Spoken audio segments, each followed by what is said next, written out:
Ram, Ram Ram, Hare Hare. Hare Krishna, Krishna Krishna, Hare Hare. Hare Ram, Ram Ram, Hare Hare. Hare Krishna, Krishna Krishna, Hare Hare. Hare Ram, Ram Ram, Hare Hare. Hare Krishna, Krishna Krishna, Hare Hare. Hare Ram, Ram Ram, Hare Hare. Hare Krishna, Krishna Krishna, Hare Hare. Hare Ram, Ram Ram, Hare Hare. Hare Krishna, Krishna Krishna, Hare Hare. Hare Ram, Ram Ram, Hare Hare. Hare Krishna, Krishna Krishna, Hare Hare. Hare Ram, Ram Ram, Hare Hare. Hare Krishna, Krishna Krishna, Hare Hare. Hare Ram, Ram Ram, Hare Hare. Hare Krishna, Krishna Krishna, Hare Hare. Hare Ram, Ram Ram, Hare Hare. Hare Krishna, Krishna Krishna, Hare Hare. Hare Ram, Ram Ram, Hare Hare. Hare Krishna, Krishna Krishna, Hare Hare. Hare Ram, Ram Ram, Hare Hare. Hare Krishna, Krishna Krishna, Hare Hare. Hare Ram, Ram Ram, Hare Hare. Hare Krishna, Krishna Krishna, Hare Hare. Hare Ram, Ram Ram, Hare Hare. Hare Krishna, Krishna Krishna, Hare Hare. Hare Ram, Ram Ram, Hare Hare. Hare Krishna, Krishna Krishna, Hare Hare. Hare Ram, Ram Ram, Hare Hare. Hare Krishna, Krishna Krishna, Hare Hare. Hare Ram, Ram Ram, Hare Hare. Hare Krishna, Krishna Krishna, Hare Hare. Hare Ram, Ram Ram,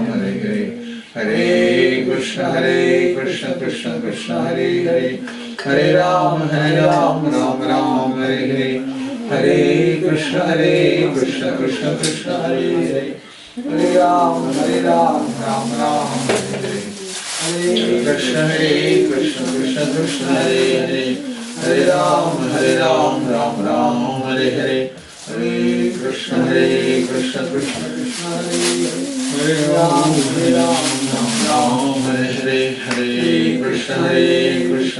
Krishna, Hare Hare. Hare Ram, Ram Ram, Hare Hare. Hare Krishna, Krishna Krishna, Hare Hare. Hare Ram, Ram Ram, Hare Hare. Hare Krishna, Krishna Krishna, Hare Hare.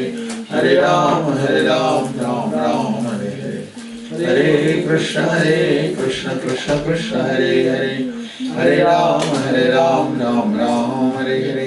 Hare Krishna, Krishna Krishna, Hare Hare. Hare Ram, Ram Ram, Hare Hare. Hare Krishna, Krishna Krishna, Hare Hare. Hare Ram, Ram Ram, Hare Hare. Hare Krishna, Krishna Krishna, Hare Hare. Hare Ram, Ram Ram, Hare Hare. Hare Krishna, Krishna Krishna, Hare Hare. Hare Ram, Ram Ram, Hare Hare. Hare Krishna, Krishna Krishna, Hare Hare. Hare Ram, Ram Ram, Hare Hare. Hare Krishna, Krishna Krishna, Hare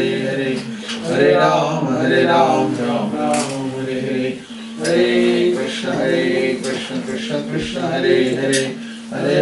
Hare Ram, Ram Ram, Hare Hare. Hare Krishna, Krishna Krishna, Hare Hare. Hare Ram, Ram Ram, Hare Hare. Hare Krishna, Krishna Krishna, Hare Hare. Hare Ram, Ram Ram, Hare Hare. Hare Krishna, Krishna Krishna, Hare Hare. Hare Ram, Ram Ram, Hare Hare. Hare Krishna, Krishna Krishna, Hare Hare. Hare Ram, Ram Ram, Hare Hare. Hare Krishna, Krishna Krishna, Hare Hare. Hare Ram, Ram Ram, Hare Hare. Hare Krishna, Krishna Krishna, Hare Hare. Hare Ram, Ram Ram, Hare Hare. Hare Krishna, Krishna Krishna, Hare Hare. Hare Ram, Ram Ram, Hare Hare. Hare Krishna, Krishna Krishna, Hare Ram, Ram Ram, Hare Hare. Hare Krishna, Krishna Krishna, Hare Hare. Hare Ram, Ram Ram, Hare Hare. Hare Krishna, Krishna Krishna, Hare Hare. Hare Ram, Ram Ram, Hare Hare. Hare Krishna, Krishna Krishna, Hare Hare. Hare Ram, Ram Ram, Hare Hare.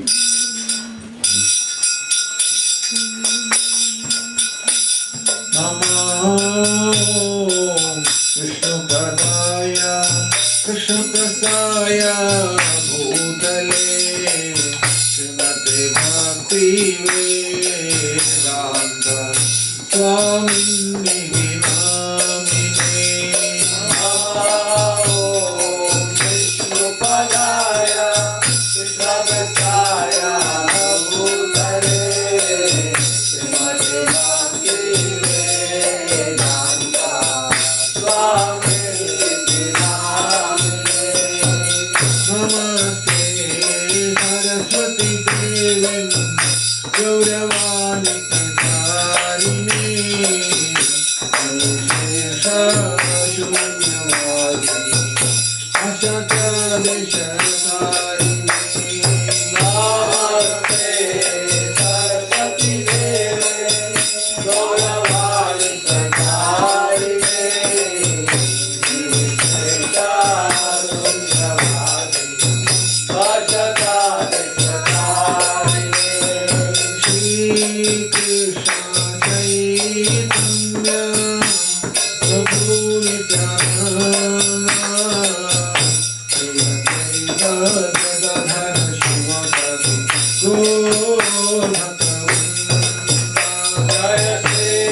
Hare Rama, Hare Rama, Rama Rama, Hare Hare, Hare Krishna, Hare Krishna, Krishna Krishna, Hare Hare, Hare Rama, Hare Rama, Rama Rama, Hare Hare, Hare Krishna, Hare Krishna, Krishna Krishna, Hare Hare, Hare Rama, Hare Rama, Rama Rama, Hare Hare, Hare Krishna, Hare Krishna, Krishna Krishna, Hare Hare, Hare Rama, Hare Rama, Rama Rama, Hare Hare,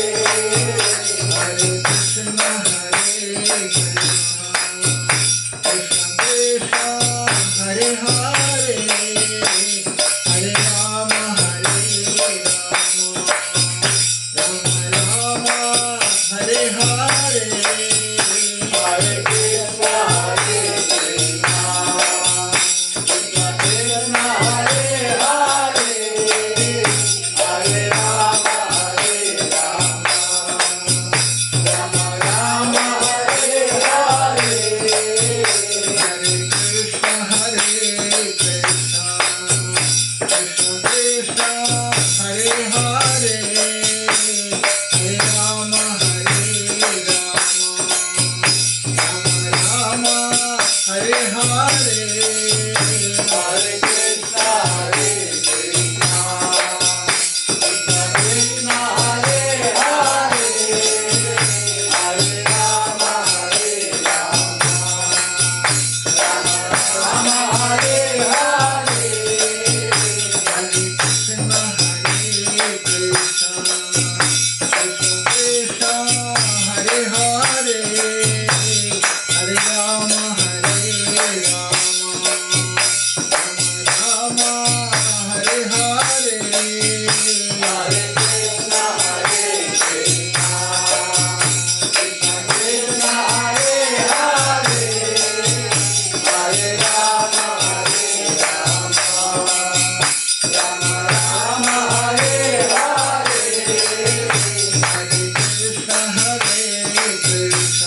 Govinda Jaya Jaya Gopala Jaya Jaya Govinda Jaya Jaya Gopala Jaya Jaya Govinda Jaya Jaya Gopala Jaya Jaya Govinda Jaya Jaya Gopala Jaya Jaya Govinda Jaya Jaya Gopala Jaya Jaya Govinda Jaya Jaya Gopala Jaya Jaya Radha Ramana Hari Govinda Jaya Jaya Radha Ramana Hari Govinda Jaya Jaya Radha Ramana Hari Govinda Jaya Jaya Radha Ramana Hari Govinda Jaya Jaya Govinda Jaya Jaya Gopala Jaya Jaya Govinda Jaya Jaya Gopala Jaya Jaya Radha Ramana Hari Govinda Jaya Jaya Radha Ramana Hari Govinda Jaya Jaya Govinda Jaya Jaya Gopala Jaya Jaya Govinda Jaya Jaya Gopala Jaya Jaya Radha Ramana Hari Govinda Jaya Jaya Radha Ramana Hari Govinda Jaya Jaya Radha Ramana Hari Govinda Jaya Jaya Radha Ramana Hari Govinda Jaya Jaya Govinda Jaya Jaya Gopala Jaya Jaya Govinda Jaya Jaya Gopala Jaya Jaya Radha Ramana Hari Govinda Jaya Jaya Radha Ramana Hari Govinda Jaya Jaya Radha Ramana Hari Govinda Jaya Jaya Radha Ramana Hari Govinda Jaya Jaya Govinda Jaya Jaya Gopala Jaya Jaya Govinda Jaya Jaya Gopala Jaya Jaya Radha Ramana Hari Govinda Jaya Jaya Radha Ramana Hari Govinda Jaya Jaya Govinda Jaya Jaya Gopala Jaya Jaya Govinda Jaya Jaya Gopala Jaya Jaya Radha Ramana Hari Govinda Jaya Jaya Radha Ramana Hari Govinda Jaya Jaya Govinda Govinda Govinda Govinda Govinda Govinda Govinda Govinda Govinda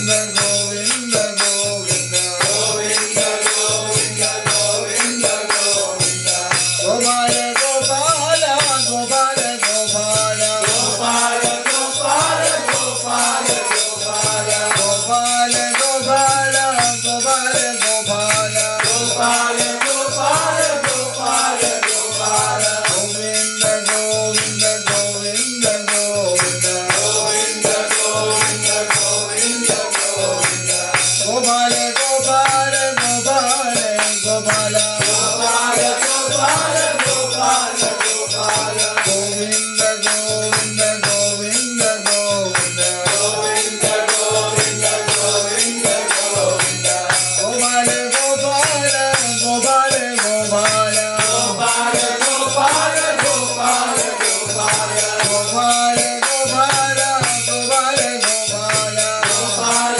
Gopala Gopala Gopala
जय गोपी जन वल्लभा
जयं विष्णुपाद परमहंस परिव्राजकाचार्य अष्टोत्तर सदस्य श्रीमान अभय चरणारविंद भक्तिवेदांत गोस्वामी महाराज श्रील प्रभुपाद की जय नितिल्या प्रविष्ट विष्णुपाद परमहंस परिव्राजकाचार्य अष्टोत्तर सदस्य श्रीमान भक्त सिद्धांत सरस्वती महाराज श्रील प्रभुपाद की अनंत कोटि वैष्णव वृंद की रामाचार्य श्री हरिदास ठाकुर की सहो श्री कृष्ण चैतन्य प्रभु नित्यानंद श्री अद्वैत गदाधर श्रीवासादि गौर भक्त वृंद की श्री श्री राधा कृष्ण गोविंद श्याम कुंड राधा कुंड गिरि गोवर्धन की वृंदावन धाम की मायापुर धाम की मधुरपुरी धाम की जगन्नाथपुरी धाम की राधापुरी धाम की गंगा माई की यमुना माई की तुलसी देवी की भक्ति देवी की सामवेद भक्त वृंद की Premanandi all glories to the assembled devotees, all glories to assembled devotees, all glories to assembled devotees, all glories to Shri Guru and Shri Gauranga, all glories to Srila Prabhupada.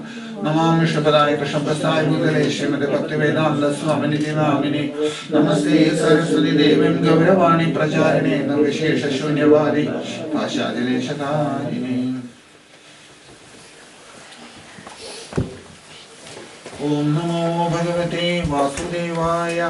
Om Namo Bhagavate Vasudevaya. Om Namo Bhagavate Vasudevaya. Om Namo Bhagavate Vasudevaya. Om Namo Bhagavate Vasudevaya. Om Namo Bhagavate Vasudevaya. Om Jnanatirandhasya Jnanamyashalakaya Kakshurmilnamyena Tasmai Shri Gurave Namaha.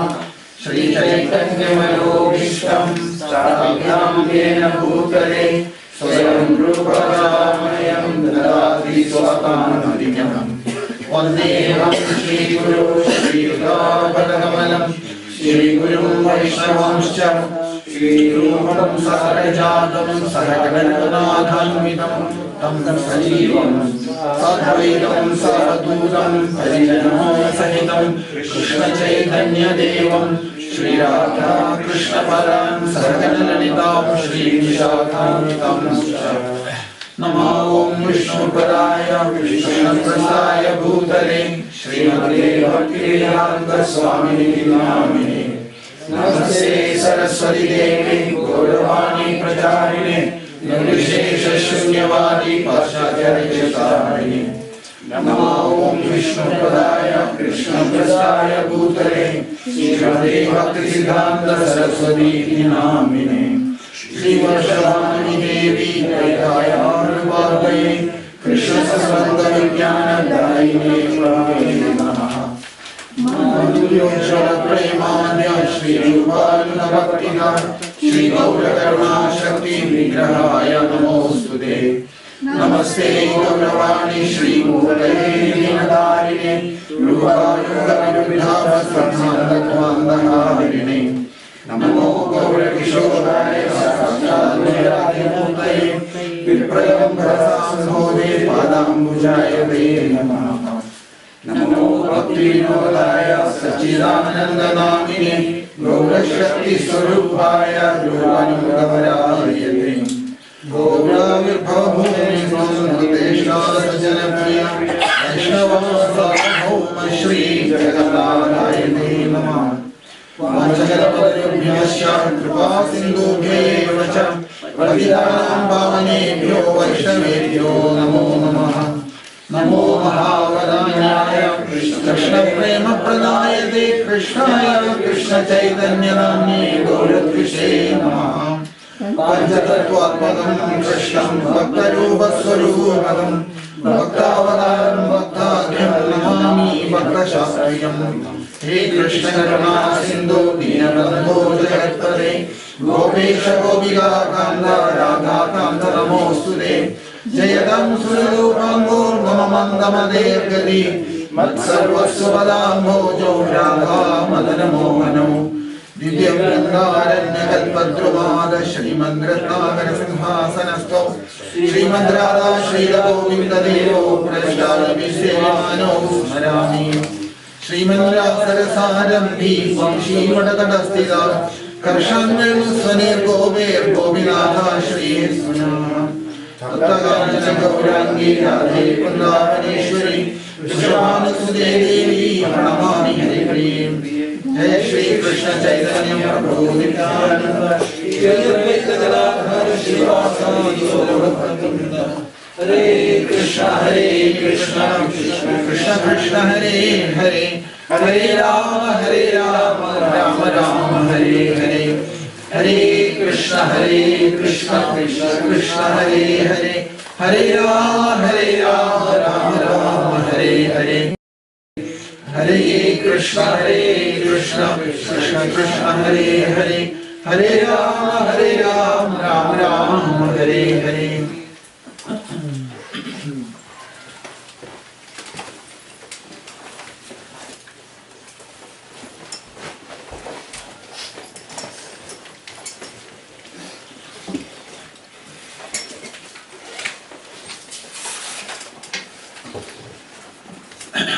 So, we have started discussing this 12th chapter of Bhagavad Gita, which is Bhakti Yoga, isn't it? Very important chapter in the Bhagavad Gita, because Bhakti, to understand, there is no other way except to understand what Krishna talks about Bhakti, isn't it? So, that's why when we finished that 11th chapter, Krishna concluded that verse that saying, he mentions there that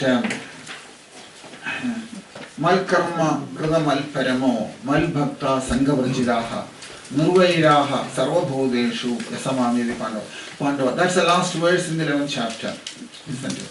So there he put an introduction to the next chapter straight away.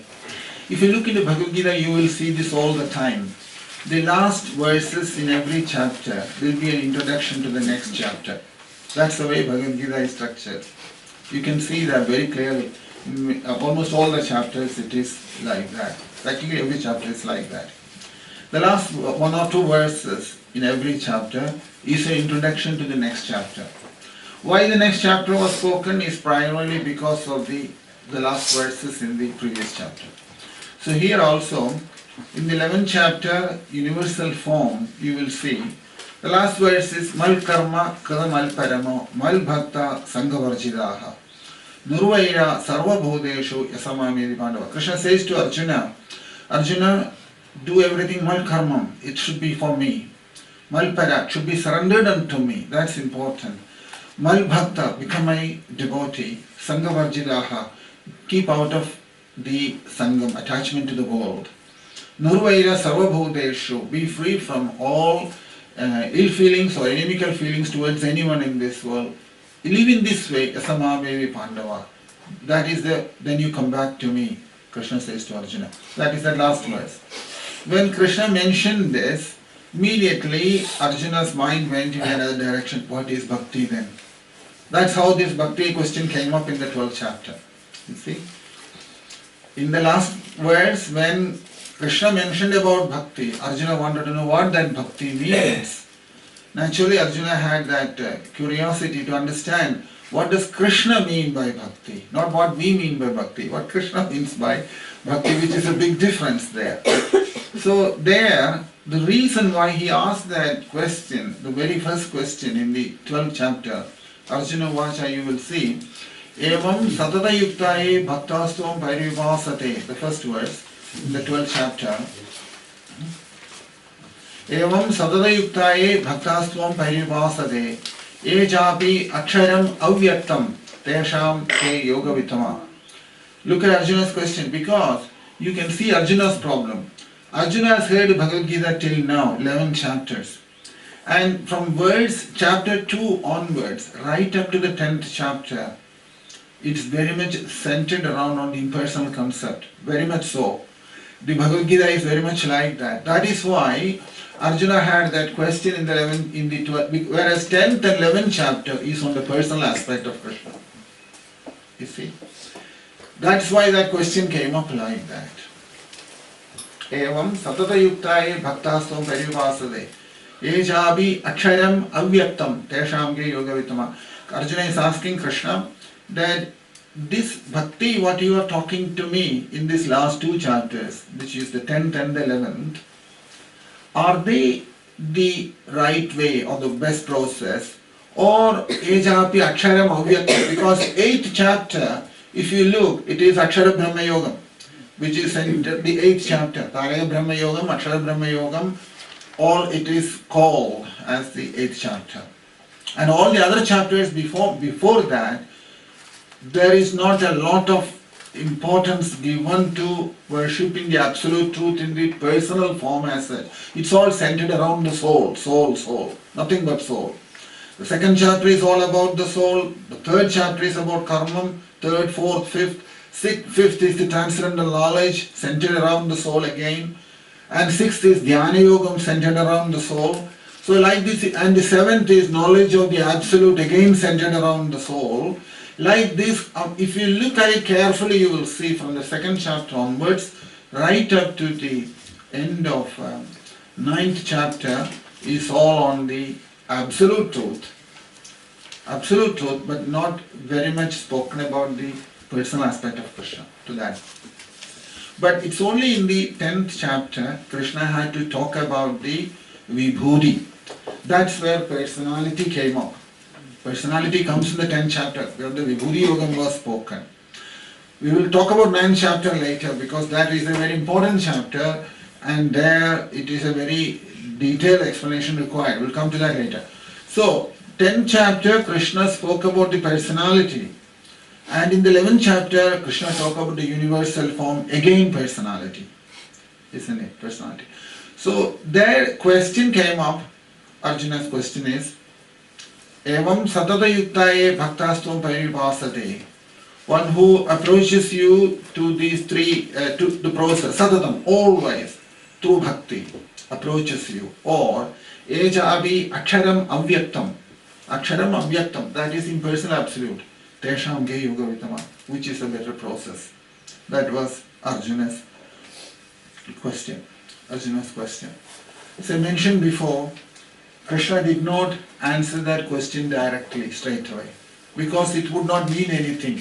If you in the spiritual life, it is like that. No answer is given directly, because if you answer that question, this is better than the other. Normally, that's what answer we would expect from somebody, isn't it? We'd like to hear what is the better one. Just like you see in the politicians' interview. When they interview, they'll never give a direct answer, would they? They will never answer the question. They will beat around the bush. In the same way, unfortunately, in spiritual life also, it is very much like that. That's because the person who has asked the question, he is asking from a certain level. Krishna is answering from another level. So it won't make any sense, because it's not an absolute thing that you can answer like that. There is in Krishna's philosophically also, if you look in the Bhagavatam, it mentions there, Brahmedi, Paramatmedi, Bhagavanidi, Shabdade.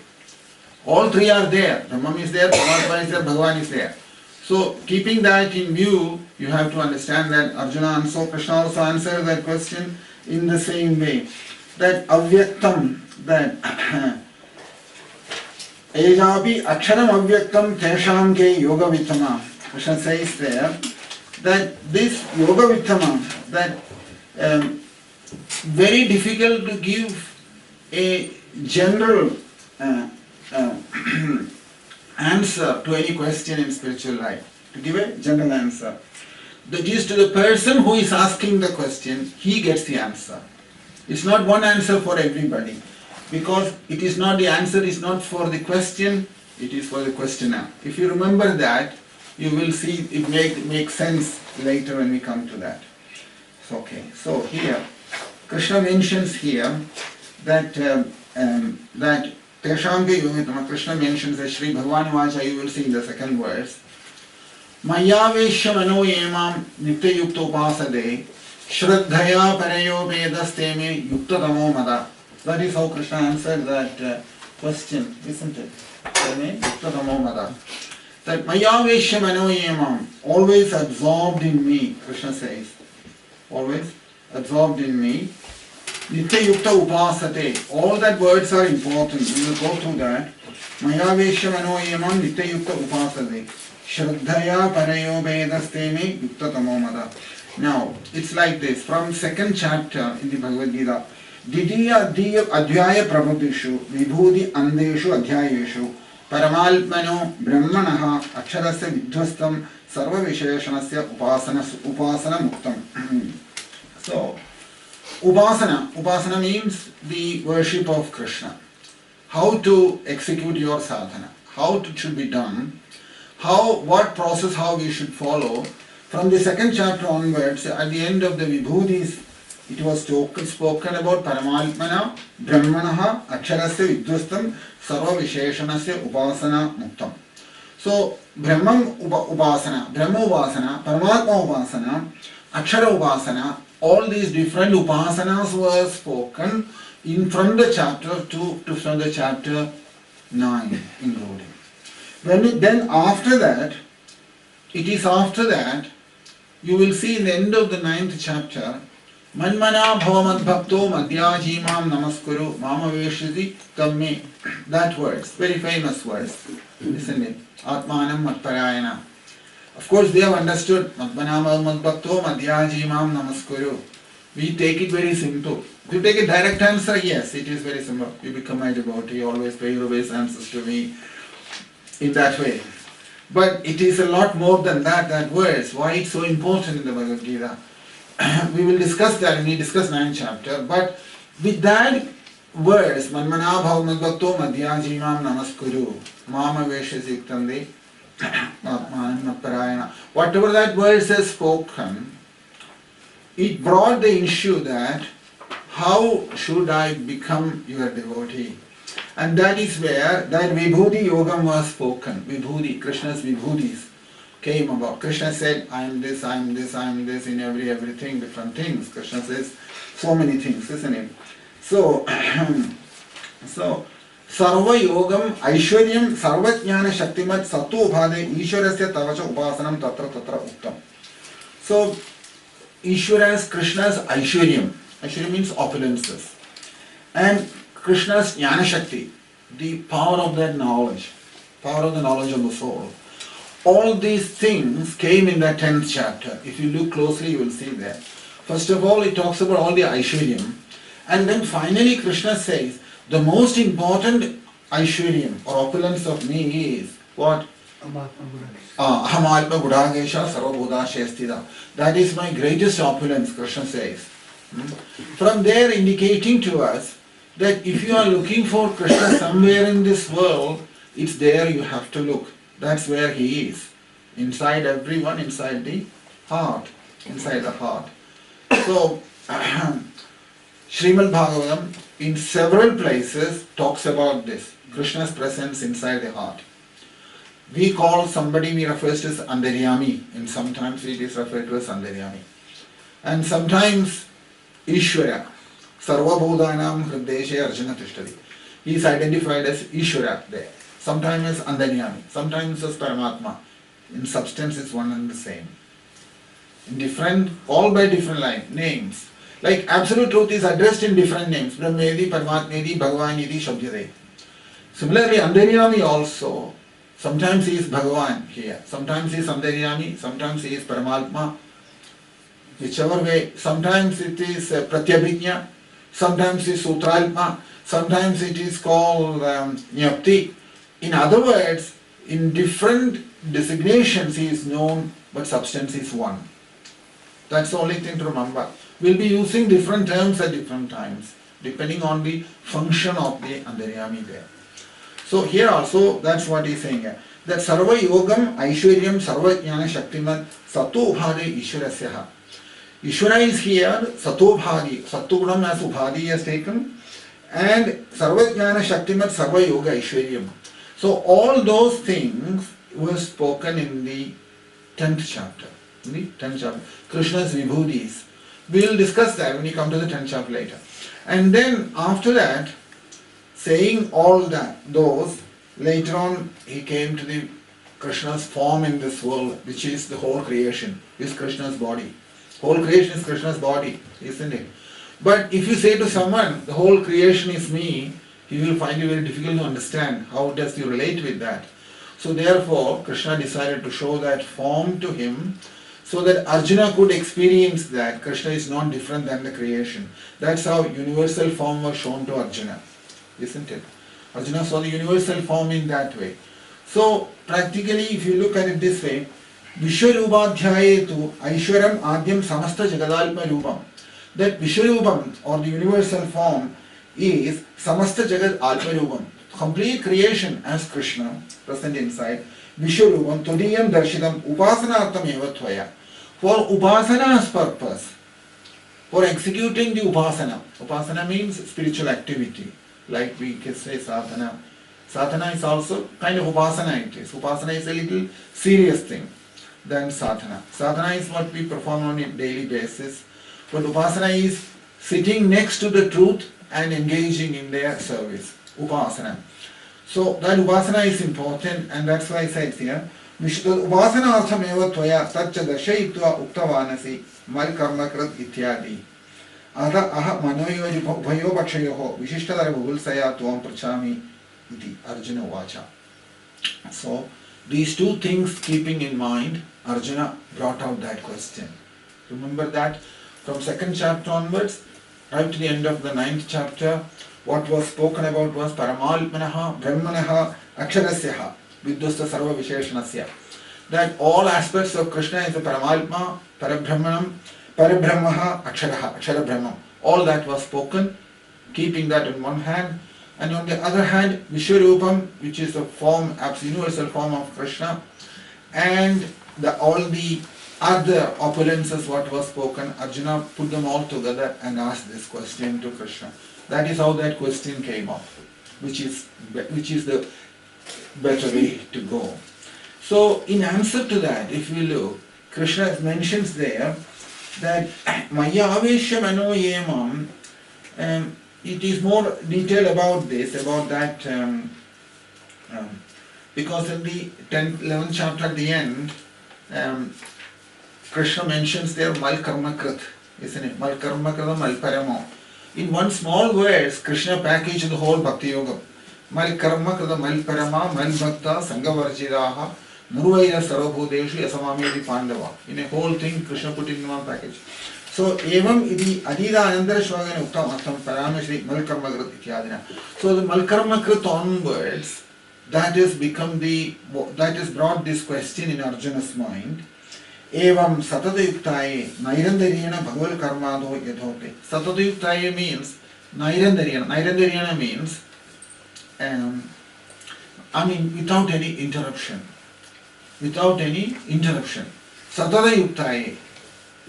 Arjuna's question is, Bhakta Stom Parivasade, one who is engaged in upasana, in spiritual activity, Satata Yuktaye. Satata Yuktaye means without any interruption, uninterruptedly, Yadhokte, Arte Samahida Sanda Pravutya, E Bhakta, such a devotee, Ananya Sharanaha Sandaha, completely surrendered without any shelter anywhere else. That is that devotee's nature. Without any shelter anywhere else, he has completely surrendered to Krishna. Ananya Sharana Sandaha Tvam Yada Adarshidam Vishwarupam Parivasade Dhyayanti.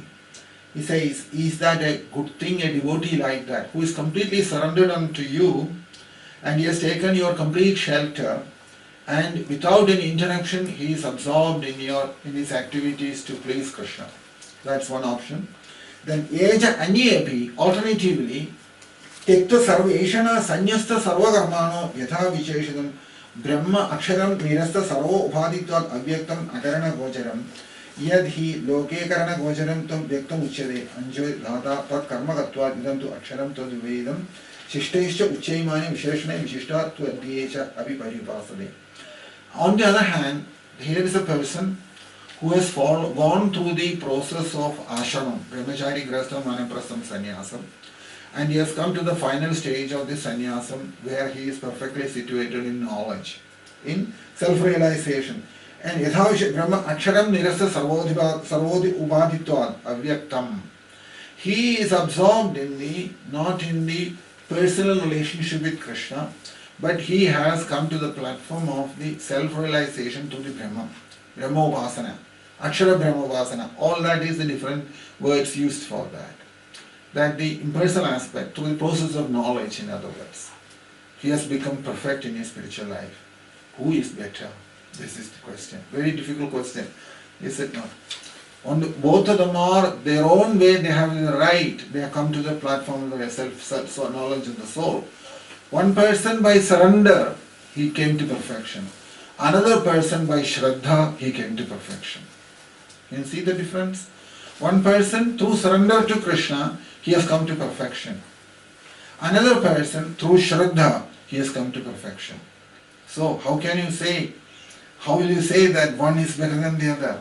It's a very difficult question it is. It's a very, very difficult question, isn't it? Because that is the way spiritual life is. These both options do exist. And you couldn't say that one is right and one is wrong, because that depends on the person, not on the process. Someone who is very devotional and who is very surrendered, honest way, surrendered to Krishna, and executing spiritual life in that way, doing everything for Krishna without any selfish motive, any self-interest, completely surrendered to Krishna no matter what happens in this world, completely dependent on Krishna for full protection and shelter, but that person doesn't have that capacity for absorbing in the soul. People are different in this world. Some people are like that. They can surrender very well, but they cannot engage their thoughts and mind in Krishna. They have great difficulty there. Their attitude is, I don't know anything in this world, everything Krishna is doing it, I'm just a servant. In that mode, living in this world, that is devotee.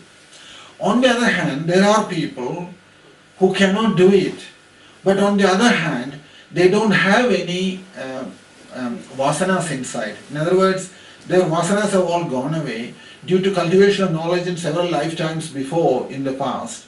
They have become so pure that the knowledge of Bhagavad Gita directly manifests in them without a lot of effort. They can realize it without an effort. So this is where that question is very deep level. If you look at it, this is a difficulty in rejecting one or the other. One person, very thoughtful, able to analyze everything what Krishna has spoken in the Bhagavad Gita very well, and he has come to understand that there is no other truth in this world except Krishna. And Krishna means for him the soul. The soul is Krishna. That is the Ahamalpa Gudakesha. That he has realized it, Ahamalpa Gudakesha. He has realized that, and Sarvabhudashaya Sthita. And he is seeing in every living entity Krishna's presence. Krishna's presence he is seeing in every living entity. So, Ahamalpa Gudagesha Sarvabhudashaya Sthita Ahamadhyanja Madhyanja Bhudanam Andamevacha. He has realized that. Arjuna's question is this person who has followed this. Out of these two people are two different ways they are approaching Krishna. One through surrender to Krishna, completely surrendered to Krishna, totally dependent on Krishna and Krishna's shelter, they have taken to such level that they know very well that it is only through Krishna's mercy that they will make it in spiritual life. Bhakti, in other words. They come to that stage. Is that better? Or someone who has so renounced from this world, completely detached from the world, no interest in the world, but able to accept everything what Krishna has spoken in the Bhagavad Gita, total acceptance and absorption of that knowledge in the Bhagavad Gita. Who is better? This was the question. So, it says here, so when this question, Tesha Ubhayesha Madhye Ke Yoga Vittama, who is the best of these two yogis? Ubhayesham, out of these two, Yoga Vida Ityartha. Shri Bhagavan Vacha. He says, Yedu Aksharo Vasa Samyak Dashno Nivritte Ishanate Tavat Tishtandu Tan Padiyat Bhaktavyam Tad Uparishtat Vakshyami Etu Itere. So when Krishna started answering that question, Krishna says, Maya Aveshya Mano Yemam Nityayukta Upasate. The person who is following the impersonal principle, impersonal followers, they are also called Aksharobasakas. Aksharobasana, Akshara Brahma, in other words. Akshara Brahma Upasana is better or this personal upasana, what the devotee bhakti yes does? That was the question. So, Mayavesha vanoyemam nityayukta upasade shraddhaya parayobedasteme yukta tamo mada. All this part of Bhagavad Gita, only if you very carefully listen, you will see the subtle differences between the various processes. And first of all, before understanding Krishna's answer, you have to understand Arjuna's question well. Otherwise, Krishna's answer will look very simple. We may think that Arjuna is asking such a simple question. No, you have to also read through there Arjuna's situation. Arjuna, while hearing Bhagavad Gita, he is going through a very hard time to make up his mind what's the right thing to do, like all of us, isn't it? He is also struggling hard to make his decision, what's the right thing to do. He has got a problem there as well. So that's why Arjuna is raising these questions to Krishna, and Krishna is expanding on that. Krishna doesn't have to expand in a large level because of the limitations of the time to Arjuna. He has to speak in a way that Arjuna will get the message at the end. Because at the end you will see what Krishna says to Arjuna. Yathechasi tatha kuru. I have given you all the options. Now you do what you feel is right. That's how he puts it to Arjuna, isn't it? So that's all Krishna can do. Ultimately, that decision we only have to make, which way to go. So we have discussed this last time also, and I mentioned that various philosophies in this world. We talked about Charvaka philosophy also, isn't it? Charvaka's philosophy is eat well, sleep well, enjoy life. That is Charvaka's principle. But Charvaka is intelligent than us. Do you know why? Because Charvaka says, why work so hard? He says, eat well, sleep well, and live well as best as you can. But don't waste all your energy in working in this world. That is Charvaka's theory. Charvaka is a little higher than us. Because from the Vedic point of view, Charvaka is authorized. All Charvaka is saying that we don't know what happens after death. I am this body, that's all I know. So when I know I am this body, why shouldn't I enjoy this body as best as I can? And as well as Charvaka, he says there that even if you have to borrow money, borrow. And eat well. Buy a lot of ghee and cook in the ghee, everything. And eat well. And if you have eaten well, then you will have a lot of strength in your body and you can enjoy this life. Why not? That is Charvaka's theory. And don't spend all your time to earn that money, but borrow it from somebody, he says.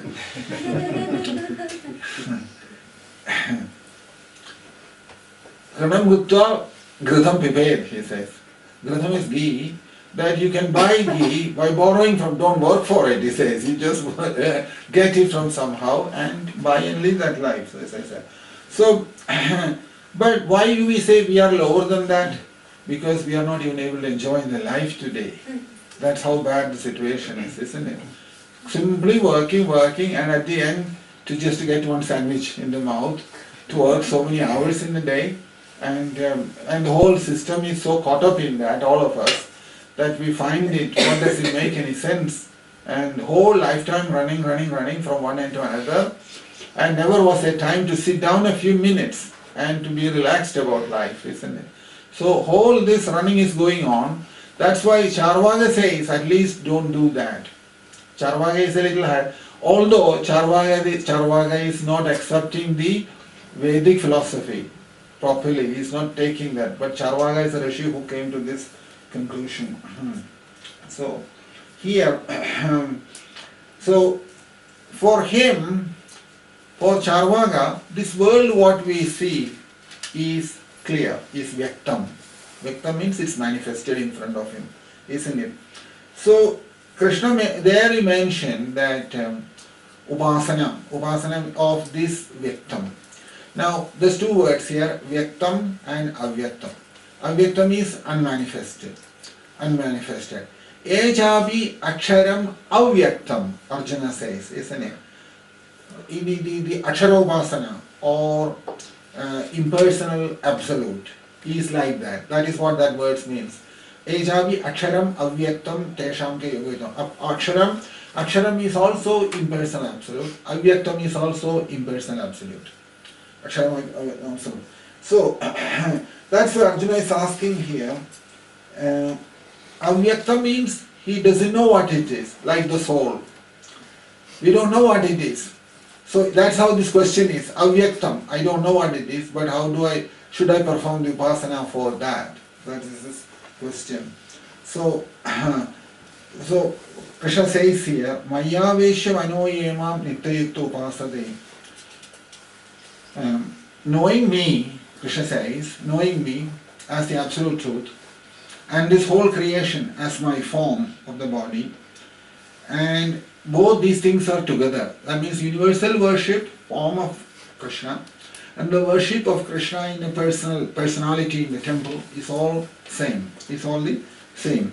So, so in other words, a particular form of worship. For example, Krishna is worshipped as Ramchandra also.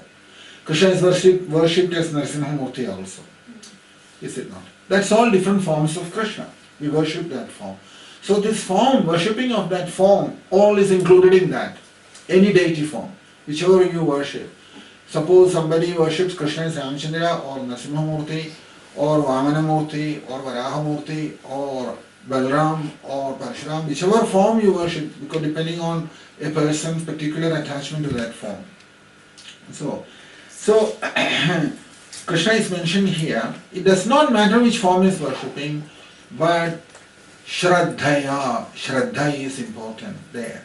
Shraddhaya parayo vedas teme yukta tamo mada. So there what depends on is his Shraddha, seriousness, and bhakti, and the devotion. So we talked about this before, that Andaryami, his dream power or the Swapna Shakti is this world.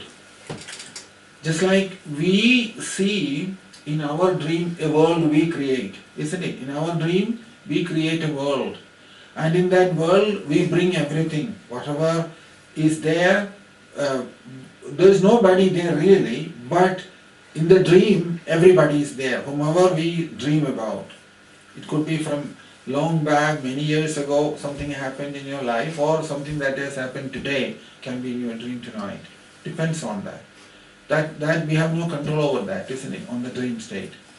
So, similarly, Andaryami's dream is this world. This world is Andaryami's dream. Swapna Shakti this is. Andaryami means Krishna's dream is this world, Maya. The world, the dream state, what we experience in the night, is the dream of our mind. Our mind. Similarly, Krishna's dream is this Maya, what is going on. That is why, because it is a dream, we are unable to give any explanation to this creation. This is the reason for that. Because it is a dream state. Krishna's dream is this world. Very difficult people to accept that, is it not? But we have to accept what Krishna says. Krishna is saying to us, just like we have our dream at night, in which we have no control, and it comes and it goes, and in the morning we forget it and we go from here. We leave that behind. The only difference is, this Krishna's dream, this world, it lasts a longer time. It does last longer time. But it is a dream that you cannot forget it. That's the point Krishna is saying. And that Swapna Shakti, dream power of Krishna, is this world. But we get caught up in this dream, outside dream, and inside dream we tend to ignore it. That's the difference.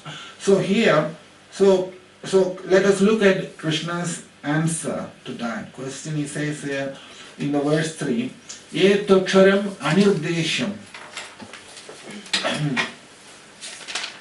avyaktam parivasade sarvatragama chindyancha kudastam achalam dhruvam. The verse 3, isn't it? Yeah. Etaksharam anirdesham avyaktam parivasade.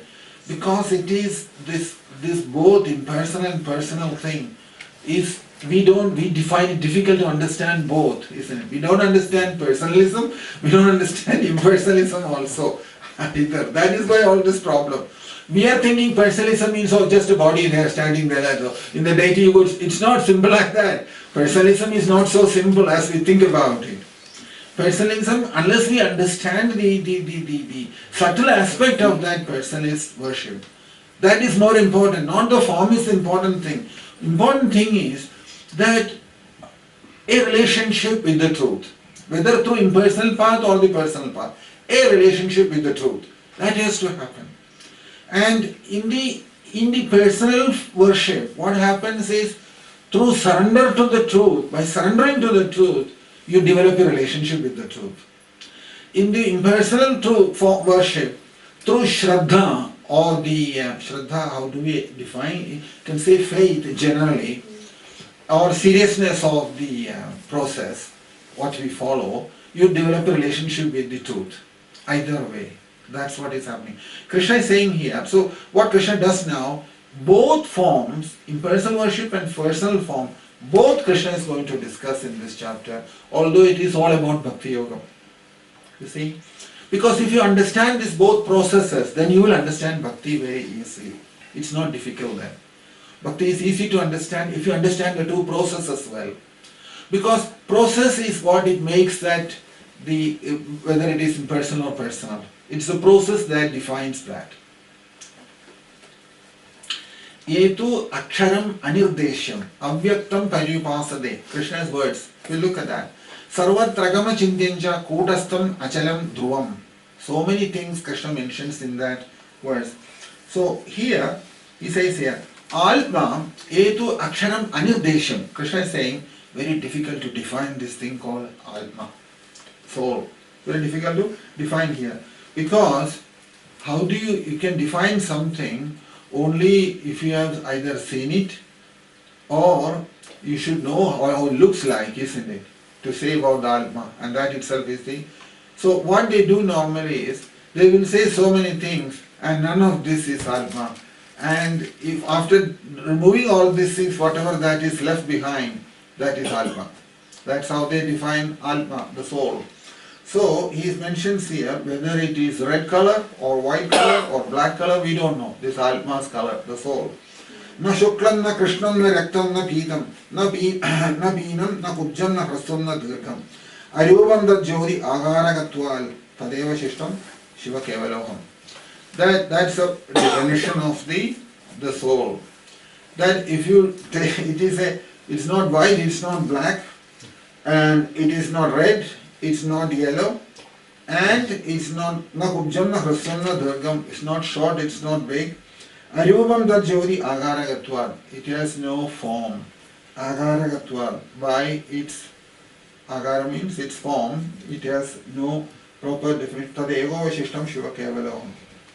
So, now if you ask the question, is it a jodi? If it's a light or illumination like that, na jodihi.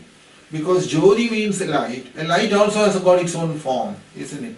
Takes some form, whatever it is. It takes a form. Na jodihi. So, none of these things, after, if you reject all of those things, if anything is left behind, that is that soul. That is the soul. So, which is the basis of everything? Which is the basis of everything? And it is perfect. And it is perfect. Like you can see the same thing. All Upanishads also in the same way.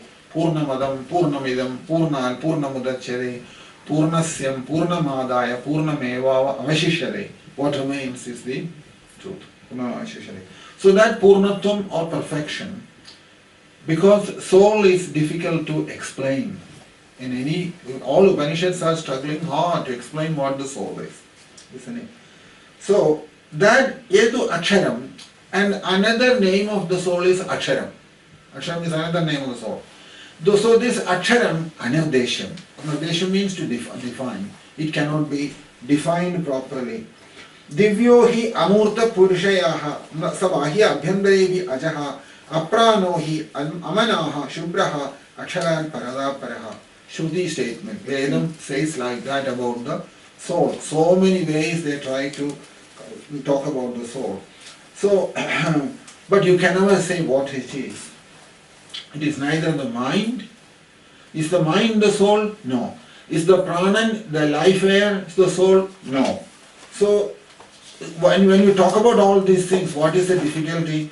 The difficulty is this, that everything you are trying to get hold of with the mind, isn't it? We can only, suppose somebody tells you the soul is like this, some form or explanation given to the soul. How you will understand that? With your mind you will try to get an idea from what has been spoken, isn't it? But this particular thing, if you try to understand with the mind, you can't get it. That is the problem with the soul. That's what Krishna is saying there. Yetu aksharam anirdeshyam. Anirdeshyam. Avyaktam. Paripasade. What do we... And they are performing the upasana for that soul. They don't know anything about the soul, but they are performing upasana to the soul. That's what mentions here, that we don't get any idea about this soul. Any idea about the soul. So, so I mentioned this before also. Vararuchi had 12 children. Agnihotri was the eldest one. And there was another 11 children after them. And all of them were very advanced on the spiritual life. They all had spiritual knowledge and lot of realizations as well. So every year for the Shraddha ceremony, Agnihotri was the eldest. In his house, they all used to come together. All of them used to assemble in Agnihotri's house. So Agnihotri was studying Upanishad from a teacher in the house. When one of his younger brother walked in there, when he walked in, Agnihotri was busily absorbed in hearing the Upanishads from his teacher, and this brother sat there and was trying to listen to it. He kept on listening. He could not understand anything. This happened many days. Many days this was going on. So one day, and he used to sit there and listen to all that was spoken about the truth, based on the Upanishads. Upanishad Brahma, as it is called. It was taught to him. So at the end, one day, half the way during the class, he got up and walked out from there. So Agnihotri called him and asked him, why did you get up and go? He says to him that that first many days I have tried to understand what he is talking about. So I understood that it is not possible to understand, he said. Not possible to understand. But today I have understood today. So Agnihotri asked, what have you understood? He said, I have understood that I will not understand. And he's saying this, he left the place. That is how, because this is not a subject for understanding. This is the first problem. We have so conditioned by our mind, if we don't get it in our control of the mind, then we say, well, leave it behind. Mind will go to sleep. That's the way mind is. Mind has got only these two functions, Vikshepam and Layam. Vikshepam and Layam. Vikshepam means Chittavritti, continuously coming, and Chittavritti takes control of the mind, and mind goes on and on and on and on, morning to night, and eventually in the night it goes and dissolves. Layam happens in the Sushupti state, isn't it? So Vikshepam and Layam, that's only two things mind knows. Mind doesn't know anything else. So if you give anything to mind which it cannot grasp, which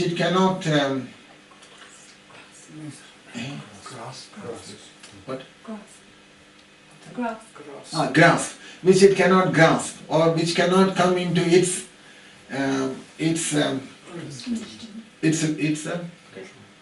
control, or in its capacity. If it cannot bring it into its capacity, because mind has its limitations.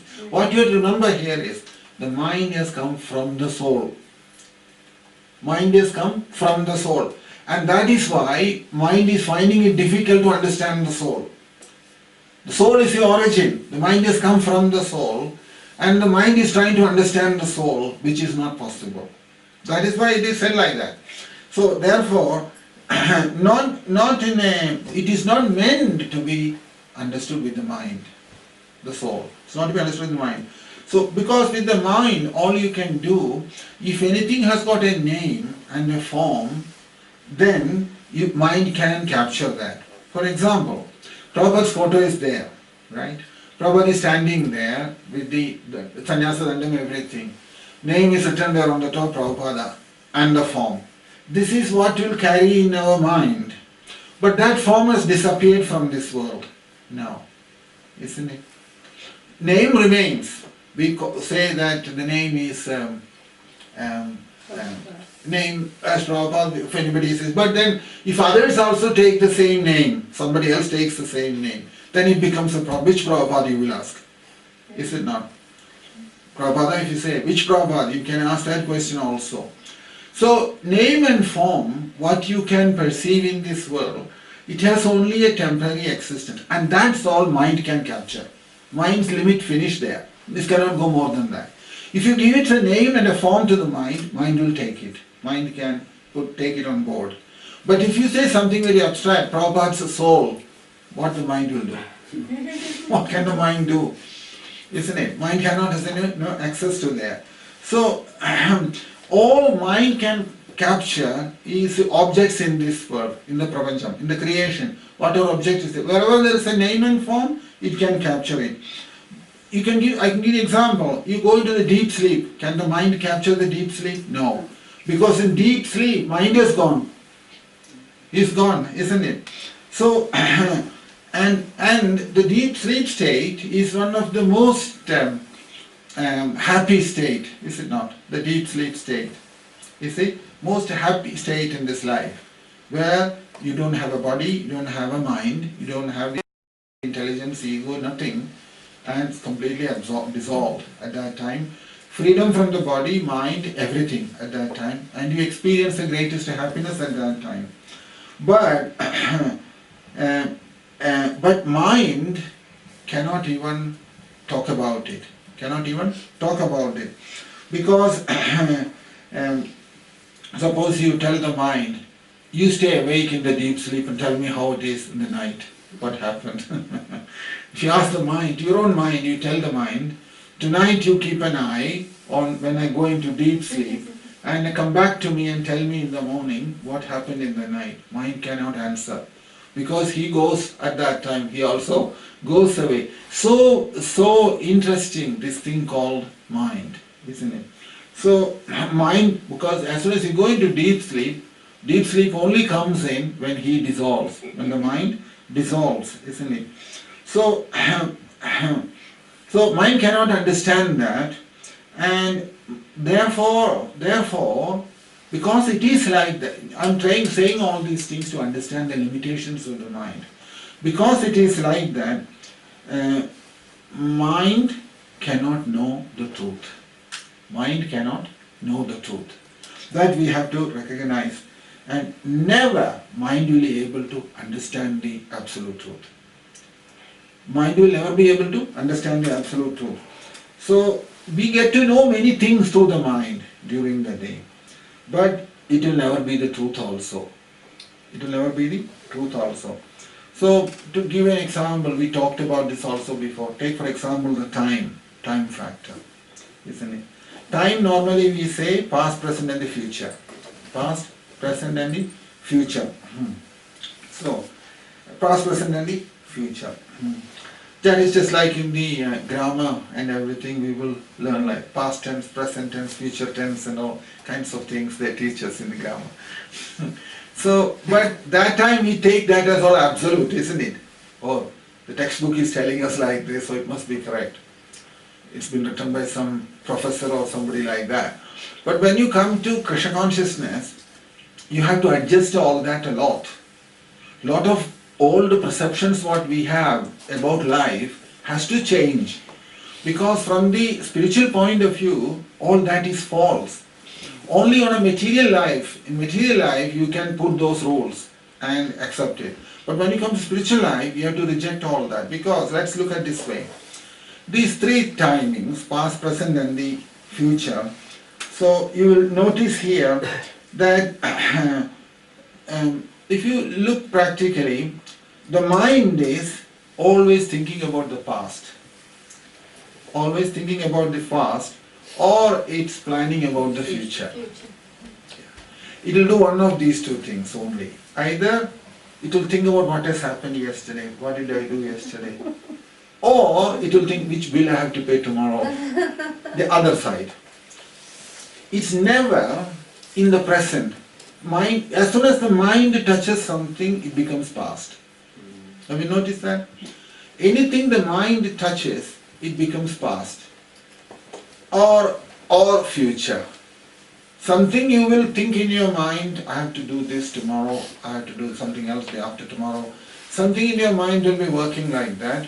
Or something that you have, senses have given you from the feedback from the world, as well as the 5 different senses are concerned. Whatever that is fed back to you, the mind will analyze it in some form. So either way, what you have to remember here is, these subtleties of the mind is important to know, because if you do not properly analyze these things, the remaining 6-7 chapters in the Bhagavad Gita will be very difficult to understand, because it's all based on these very basic principles of the mind and the body, intelligence and things like that. So what will happen here, what happens here is that as soon as the mind touches something, it becomes the past. So all the mind knows is what happened in the past, or it will imagine something what's going to happen in the future. A lot of time we spend like that also, is it not? Thinking about the future, what will happen in the old age, how much pension will I get, when will I get my pension, will the government spoil that as well? All kinds of thoughts will come through.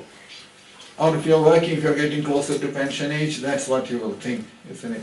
Or somebody is working in the office, what he'll be thinking every moment, his mind will be absorbed in this career, what's going to happen. They'll say, 10 years from now, what should I be? 15 years from now, what should I be? Like this, you are thinking so many things in the working life. So everybody's mind is working, thinking about the future, or if it's not thinking about the future, it is thinking about the past. It's thinking about the past. But present time, what is present, mind cannot touch that. So if you use this logic, if the absolute truth is something which you can get by mind, which you can touch by the mind, you can say that out of those 3 times, past, present and the future, you have to take that present time doesn't exist. Present time doesn't exist. See the logic in there. That if you say that mind is capable of understanding the truth, or able to talk about the truth, if the mind is able to talk about the truth or experience the truth, then you have to take it that the absolute truth is either the past or the future, not the present. You see the logic in them? That absolute truth means who is always present. Krishna keeps repeating that again and again in the Bhagavad Gita and Bhagavatam. Always present, Sat, isn't it? Sat is the absolute truth. Sat is always existing. And if because mind can only make contact with the past or the future, it cannot contact with the present, it cannot make contact with the present, because it is like that, when it comes to Sat or the truth, mind will fail. Mind cannot make any contact with the Sat. It cannot contact with the Sat. So in that case you will have to say, there is no such thing as the present time, only the past and the future. It's only because of this game that the mind is playing with us. It's because of that. Because mind as I mentioned before, when Krishna puts mind in the Abara Prakriti, isn't it? Bhumi, Apam, Analam, Vayu, Kham, Manasa, Buddhi, Ahangaram. All these 8 things, 5 material elements, mind, intelligence and false ego, Krishna says is given by the Apara Prakriti.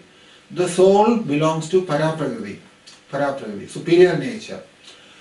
Mind belongs to inferior nature, Para Prakriti. And because it is like that, so one way of putting it like this, present time, which is the present, which is finished is the past time. Or present time which is going to happen in the future, in later time, is called the future time. That's how you have to read it. You see, time is always present. There is no past and future. Past and future is how you look at it. Past is that what is finished now. Future is that present, what is going to happen. That is a better way to define the time. So, that case, what will happen? All the experience, what we have is in the present.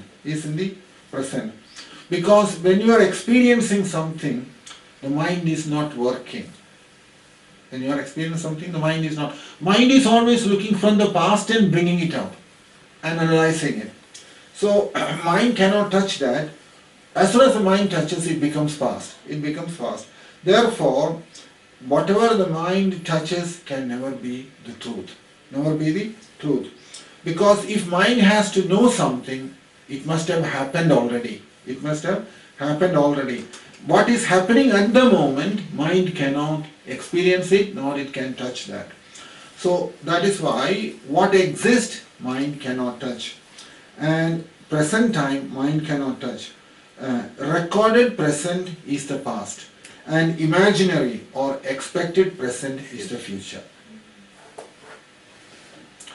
When you have time, keep these things in your thoughts and see for yourself and analyze it and how you find the beauty of the mind, how it works. And you can then understand this statement that the recorded present is the past and imaginary or expected present is the future. Actually, there is only present. There is no past, there is no future. Why we say past and future? Because of this body. For the soul, there is no past, there is no future.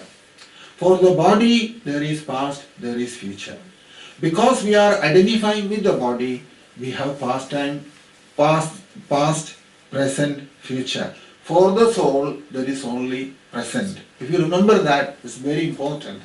Because it is only staying in that state of present, Krishna is speaking Bhagavad Gita. You know what I'm saying? All Bhagavad Gita is spoken, situated in the platform of the present. Krishna is speaking, means platform of the soul. And Arjuna is hearing on the platform of the body, based on past, present and future. So therefore, Arjuna's questions, Krishna's answer will not match. See the problem there? These are important things to know, otherwise all these things will simply become we'll start thinking that what's so big deal, we'll say. Because it is so subtle, all these things. Rishis, the sages, they can think so deeper level about it. They've understood, Krishna is speaking, Vedavyasa Maharshi is a highly thoughtful person, isn't it? He gave us Bhagavad Gita. So you can see here, for the soul there is no past, there is no future, only present, always in the present state. Spiritual life is always in the present state. For the mind, like the body, it has a past, it has a future, no present. So that is how that relationship is. So it says, and that is why Krishna mentioned this to Uddhava also. I don't know whether we have not come to that yet. In the 28th chapter of the 11th canto, if you look, we think of this mind a big thing, isn't it? Krishna says this is the biggest liar inside sitting there. It's the biggest problem. Vajodidam tadamrutam manaso dhyatameva. There is a statement there. If you look in the 28th chapter, verse 4, Krishna says there, Vajodidam tadamrutam manaso dhyatameva. Krishna is saying there. In the 11th canto, 28th chapter. 28th chapter.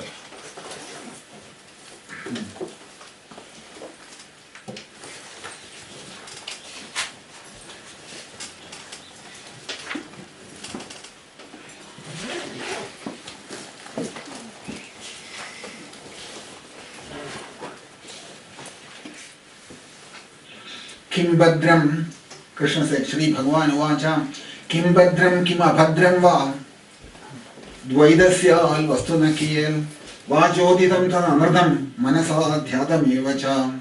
Krishna is saying to Uddhava, Kim Badram, Kim Abhadram Va.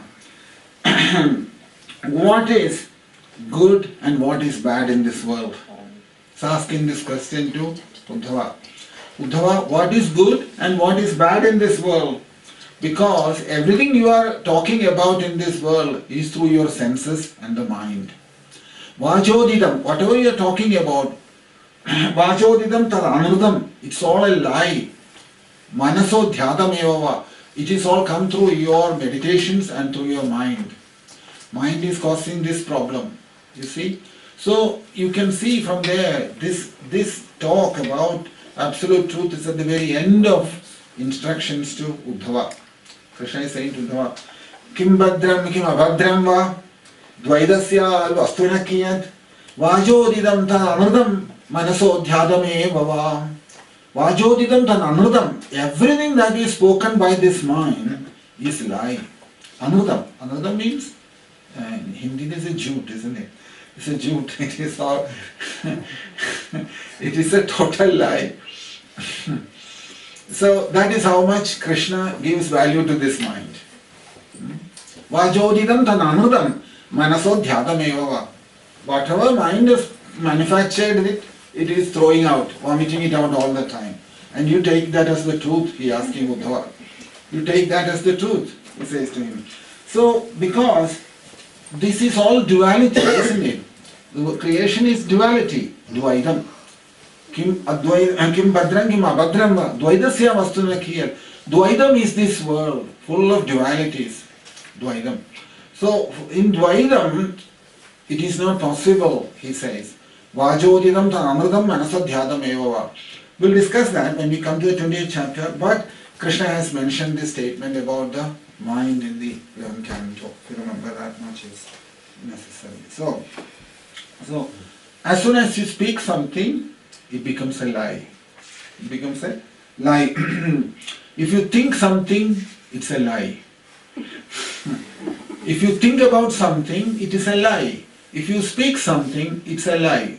Krishna is saying this. Vajodidam tanadam manaso dhyadam eva. Because mind, when we say speak something means, mind cannot touch about the absolute truth. About the truth, about the soul, mind has no entry there. Mind cannot touch that. That is the reason that word, that two definitions there. Which one? Etaksharam anirdesham avyaktam paripasade. Etu aksharam anirdesham avyaktam. That aksharam avyaktam, these two things are referring to this aspect of the mind, where mind cannot touch. Mind cannot touch aksharam, mind cannot touch avyaktam. Therefore, those two words Krishna has used there in reference to the soul. With reference to the soul, this is the reason why Krishna has used aksharam and avyaktam, two words there. Why? Mind cannot touch those two things. Unmanifested thing, how can the mind touch? Mind doesn't know anything about it. And aksharam it is, again mind cannot touch. Aksharam means pranavam or akshara brahmam, brahmam as it is referred to. So, mind is born from the soul. Mind works because of the soul. Mind dissolves in the soul. When you get up in the morning, first thing, the ego comes out. I woke up first. When I wake up, then the mind wake up. Simultaneously the mind also wake up. When I go to sleep, in the deep sleep state, the mind goes first, just like this lotus flower. When the sun shines, it opens up in the morning. When the sun sets, it goes back, closes down, isn't it? Well, those who have seen the lotus flower will notice that. So, similarly, when we wake up in the morning, mind opens up.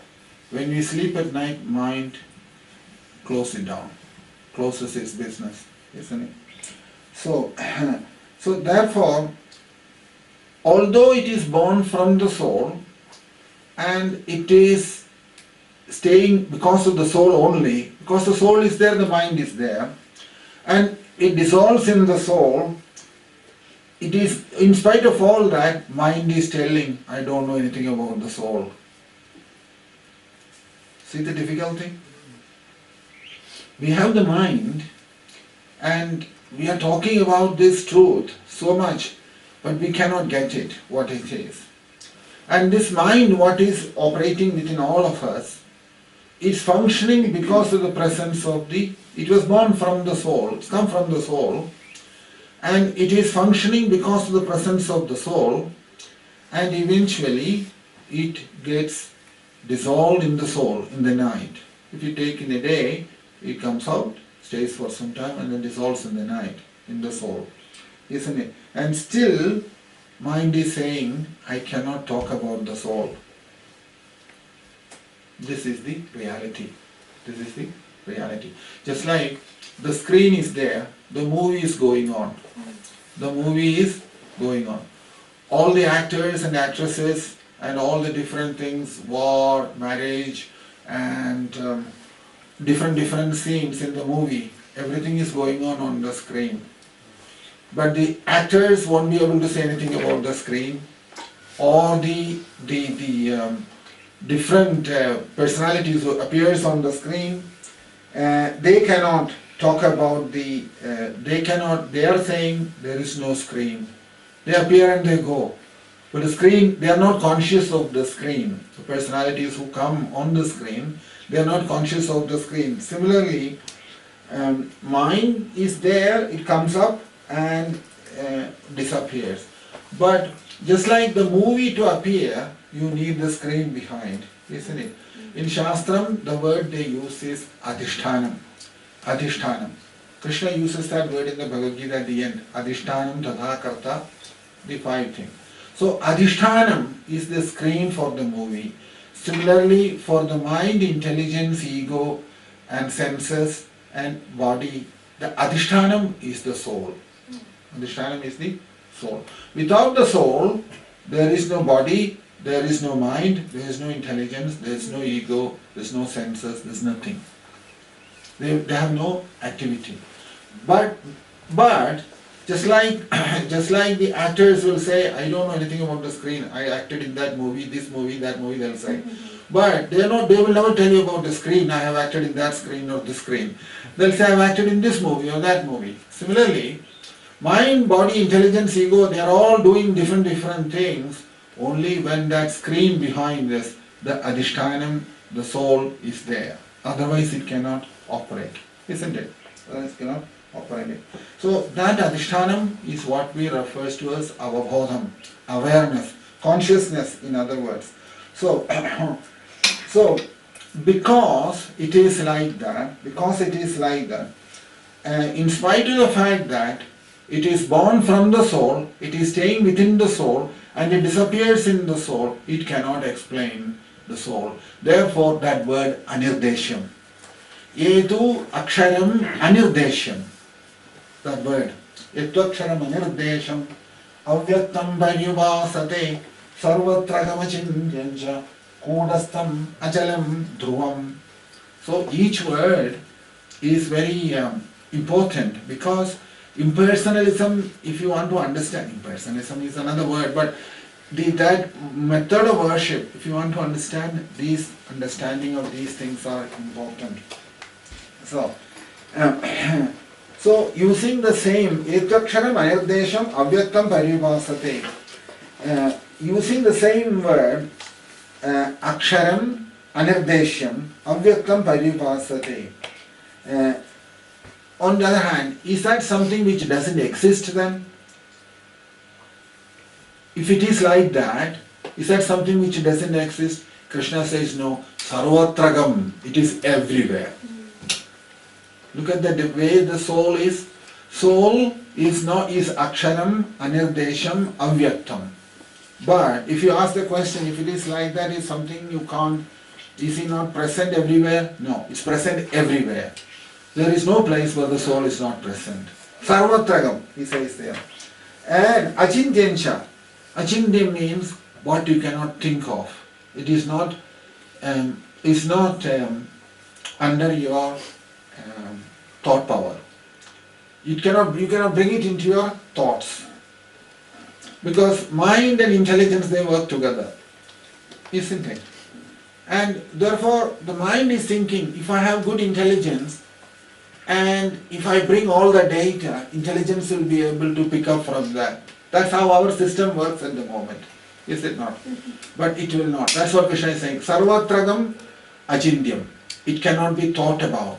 So you can see now, spiritual knowledge, spiritual realization is not dependent on intelligence and mind. Completely independent of that.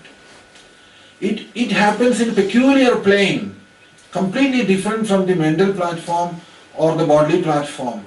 We have this nature, everything we should understand, we say. Is it not? We want to understand everything. If we don't understand, then we lose interest in that. And we leave everything and we go. That's what we do most of the time, isn't it? We read Bhagavatam, and then if we didn't understand, it doesn't make any sense, we'll say. We leave it and we're gone. That's finished, our spiritual life is over with that. So this is the difficulty. Now you see the problem? They are cracking their brains, they are reading Bhagavatam. Many people, they read, those who have got this kind of mind, I'm saying, who have a strong faith in their mind and intelligence, they find Bhagavatam, Bhagavad Gita very difficult to understand. Understand means they are, Prabhupada used to say, you have to stand under, he says. Not understand, he says, you have to stand under to get it, he said. In other words, you have to surrender. That's what he meant. There is no possibility other way. Simply making courses, seminars and big noise about it is not going to help very much. You just have to accept it, what Krishna is saying, that this knowledge, realization comes on a very peculiar level. On a very peculiar platform it happens. That is what Shravana means. Hearing means that we have misunderstood hearing, we think it's just hearing with the ears, isn't it? If you have got two big ears, you can hear everything in this world. But that's not this hearing process. The hearing in the Bhagavatam, Bhagavad Gita is a completely different thing altogether, the Shravana.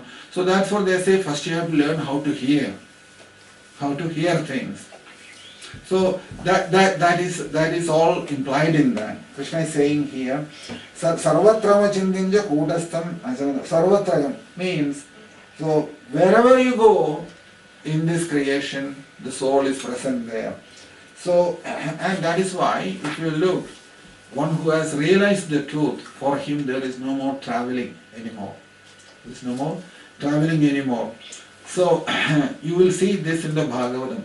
You know, when you read some of the realizations of these great souls, only you will start getting a glimpse of what spiritual life means. Yeah? If you keep on discussing other things in this world, about this world, what goes on in this world, what big projects you are managing, spiritual knowledge is not going to come from that. Spiritual knowledge will come when you start reading the realizations of these great personalities in the Bhagavatam. Now, for a realized soul, there is no space and there is no time. There is no space, there is no time. Time and space is for us. Is it not? Look at this way. So, in the Bhagavatam, you know Jadabharata. He was a well-known personality in the 5th canto, isn't it? Very great personality. So this Jadabharata, he had 3 lifetimes, and in the last birth he went back to the spiritual world, and that is when he instructed Rahugana, the king. It's a famous story in the Bhagavad. So Rahugana was very learned. Learned means he had a lot of knowledge of the Shastra and everything, but he was very much in the bodily concept of life. That was his biggest problem. Rahugana's problem. Dehabhimanam. So Jadabharata is instructing Rahugana. He had to carry the palanquin in which Rahugana is the king, he was travelling. Due to some prarabdha karma, Jadabharata has to carry that palanquin for some time, for a short period of time. That was his prarabdha. A great personality, self-realized soul. He had to carry the palanquin on his shoulder of this Rahugana, the king. Imagine that. So anything is possible in spiritual life. Just because we are self-realized doesn't mean that you're out of all the trouble. But there's a difference there in the sense that Jadabharata, because he had realized, he did not make any difference to him. So if you look at there what happened was that Rahugana complained that you are not carrying it properly, the palanquin. You are not carrying the palanquin properly. 4 people are required for carrying that. 2 in the front, 2 in the back. And the king lies down comfortably on the top. It is like his Mercedes. He lies there with the cover on the top. That was the mode of transport those days. When the king wants to go somewhere, very important, he will have 4 people. So they had 3 people, good ones, and the 4th one they were looking for. Suddenly they found this Jadabharata and pulled him in. Come on, give us a help. The king is calling, he said. So he had to come, no choice at all. So he joined, and all 4 of them were carrying this palanquin. The Rahugana was lying down comfortably in the palanquin. But when the journey started, because Jadabharata was not good like the other 3, he was putting each step looking at the ground if he is putting his feet on any living entity. That's how conscious he was. So therefore, he was not up to the same standard as the other 3. Naturally, the Rahugana was feeling the journey was not very comfortable. So he put his head out and started asking, why are you not walking properly? So the other 3 said that this 4th one who has joined us is not carrying it properly, that's what our problem is.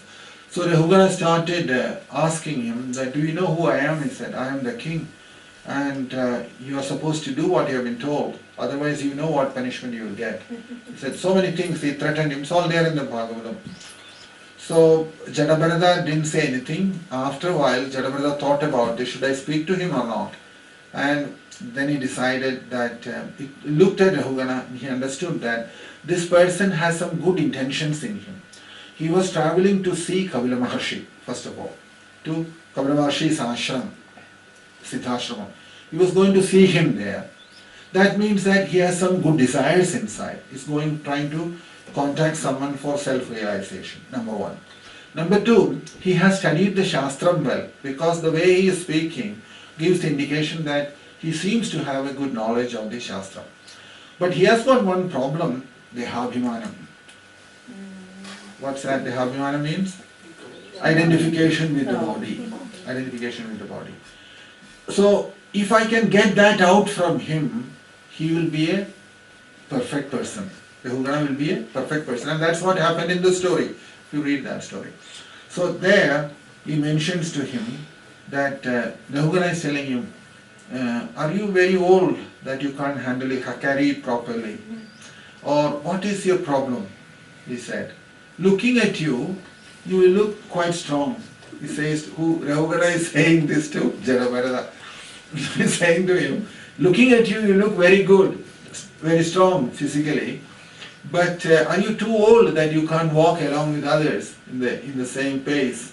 He says, but Jadabharata's answer, you should read in the Bhagavatam. If you look in the 5th canto, you will see there, in the 10th chapter.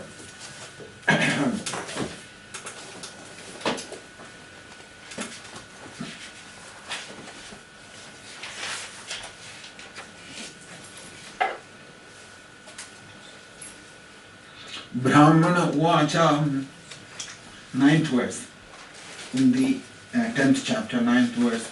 Tvayodidam vyaktam avipralabdham vartusame syadhridi veerabharaha ganduryadi sad adigamya madhva pivedirashav navidam pravadaha.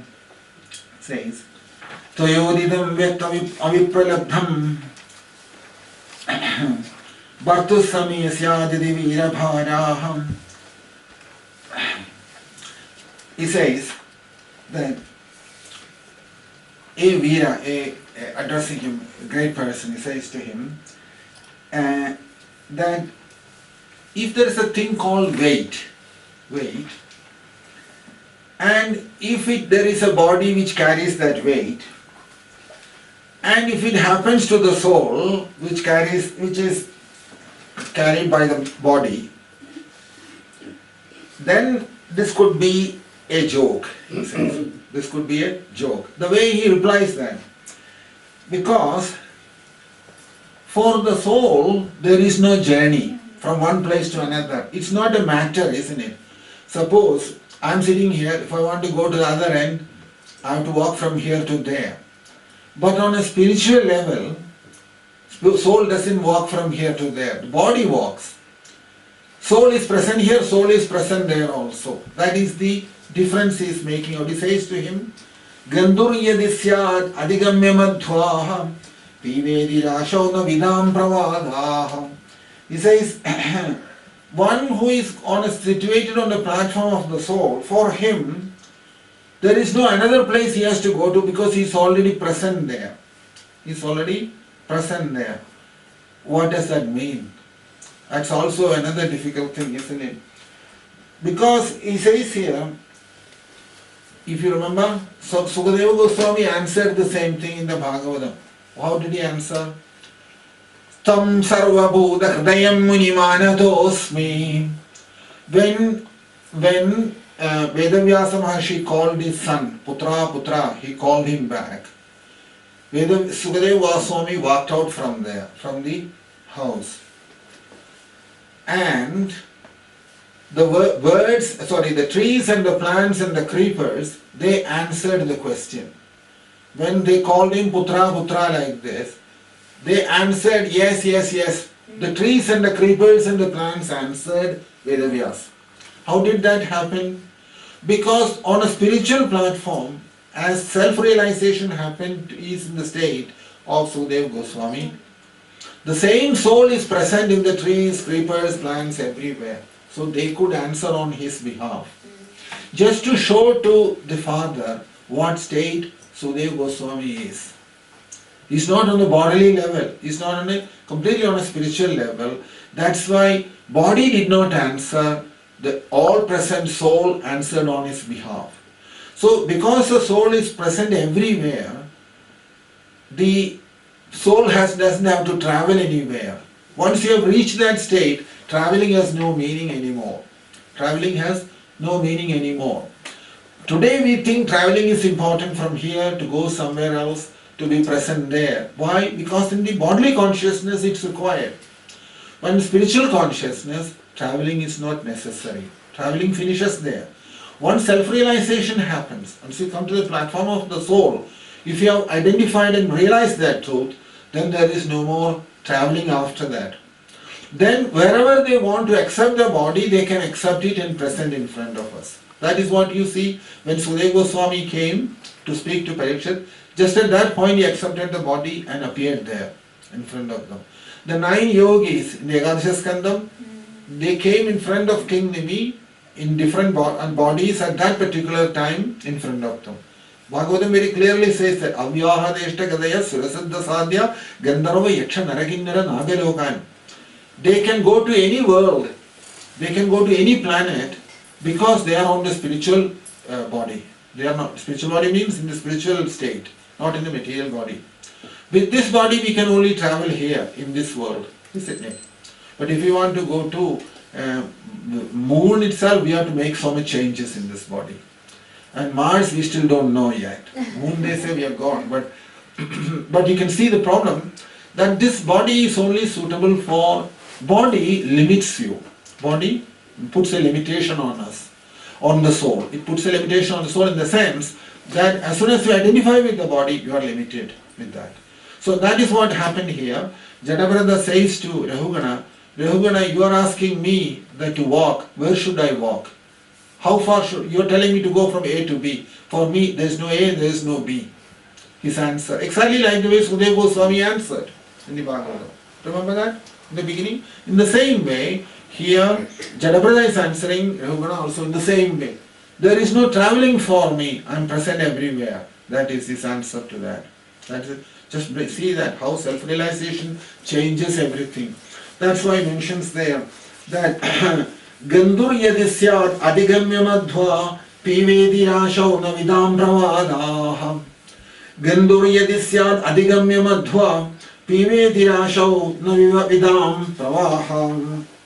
Then, if there is something like that, and if it applies to me, then I can take that your chastisement of me as a joke. I'll take it as a joke. But think about this, Rahugana, where do I go to? The state of consciousness of Jadabharata was such. This is where the problem comes. We are all identifying with the body, and we are taking these instructions from the sages like Jadabharata, Sudeva Goswami and all that. And it's not making any sense to us. If we come to their state, then it will make all sense, everything what they are saying. But in our present state, it is not making any sense.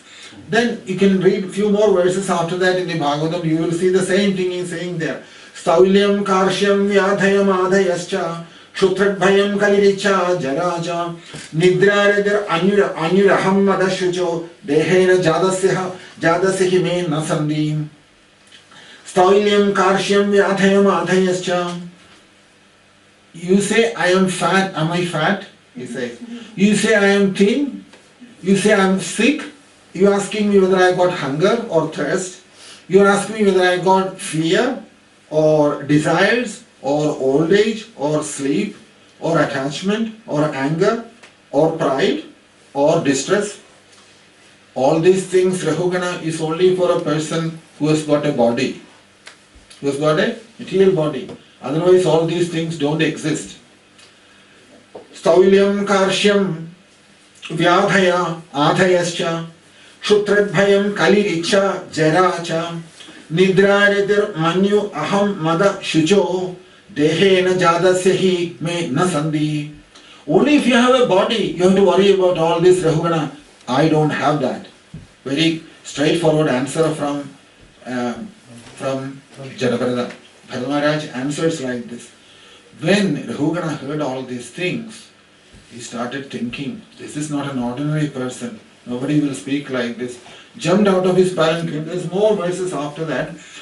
Jumped out of his palanquin, paid his obeisances to Rahugana straight to Jadabharata. On the spot, fell down at his feet and told him to ask for forgiveness. Ask for forgiveness. Because he started asking, this is not, normally a person will not answer. That shows that Rahugana was very intelligent and Rahugana was very educated also. Because as soon as he spoke, he understood the message. But due to his identification with the body, he could not recognize the greatness of the personality. Greatness of the personality. Then he asked for forgiveness, and there is a long discussion in the 5th canto. We will not go into that now. So, important point here is that for a jnani, there is no journey anymore after that. He is present in everything. That is what Krishna is saying. Avyaktam Vairiva Sarvatragam. That word. That's what it is. Sarvatragam means this state. No journey anymore. Sarvatragam is present everywhere. Once you come to that spiritual state of realization, then there is no more journey after that. Sarvatragam. That's why that word Sarvatragam is used. Sarvatragam achintyancha. Achintya means what which cannot be captured by the mind. Sarvatragam achintyancha kodastam achalam dhruvam, he says. So, the Jadabharata asked this question, if I have to go from point A to point B, I need some space to go, isn't it? But there is no such thing called space, he says. All the space is within me. Difficult, isn't it, to understand this. Understanding a spiritual personality is not easy. That in the Bhagavatam, we will have so many people like this. Sudeva Goswami, Jadabharata, Dattatreya Maharshi, they are all in that category. That they all realize the truth. They are asking this question that all the space is within me. Where shall I go and where should I come? And coming and going is finished with that. Coming and going is finished. There is no more coming, there is no going after that. Once that realization happens. Sometimes it happens, people say, they some yogis in the Himalayas and all that, sometimes they exhibit some unusual yogic powers. They used to exhibit unusual yogic powers. So it's happened in one instance that a person, an American, came there and he saw these yogis.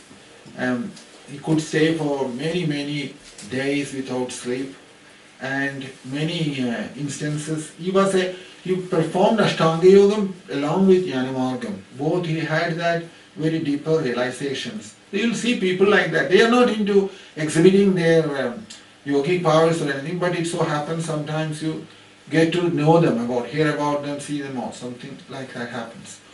So he went there and saw this person, and he said to him that you have such a deeper understanding of things about the yoga side, that why don't you come to America, he said, to come to America, and there will be a possibility of that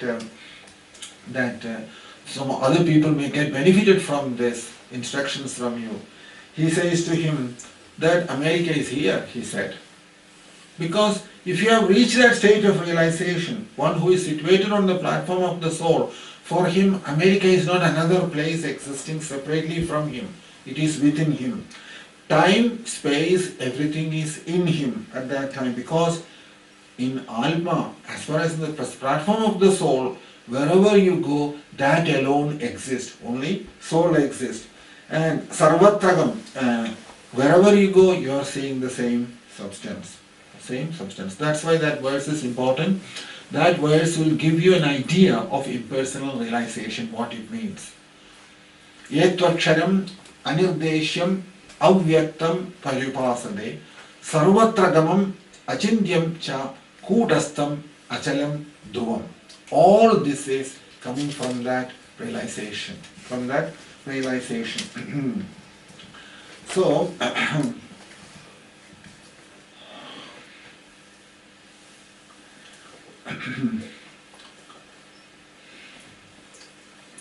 so that was that beginning of Krishna's answer. Because Krishna wanted Arjuna to understand, Arjuna, these are the different aspects of that. Sarvatragam achindyam cha kudastam achalam dhruvam.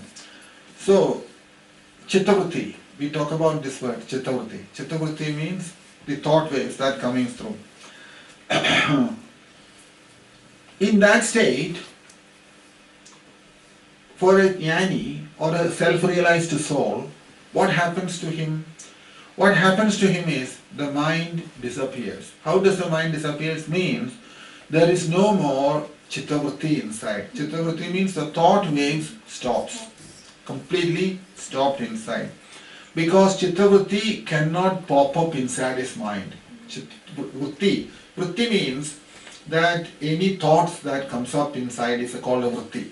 It's called a vritti. Just like when the sun shines, the darkness disappears in the same way. When self-realization happens, automatically thinking process stops. You know why we think? Why we think? Because we have the mind. That's why we think. We think too much. That's the problem. Is it not? Because we think too much, and this has become our habit. It haunts us all the time. In the daytime, no doubt, but in the night also, it comes thinking. Goes on thinking. Completely under the control of this thinking process.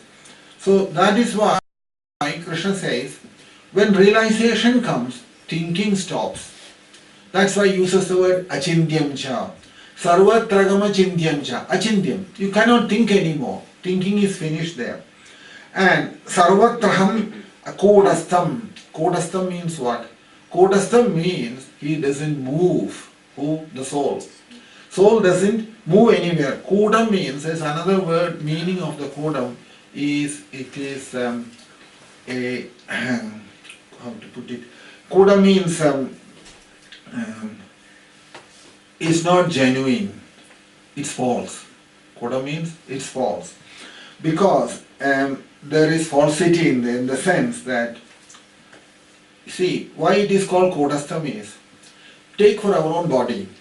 In this body, the body is there, the mind is there, the intelligence is there, the ego is there, the senses is there. in all these package completely, the real thing is only the soul. Yeah, real thing is only the soul. All other things have no reality. Which one? The body, mind, intelligence, ego, they have no reality.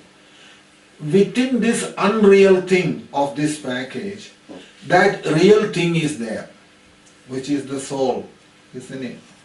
So, a real thing which is hiding within an unreal thing is called Kodastha. That's how you understand that word.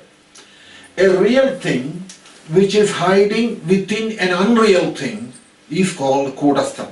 Kodam is the word they used. Kodastha means that.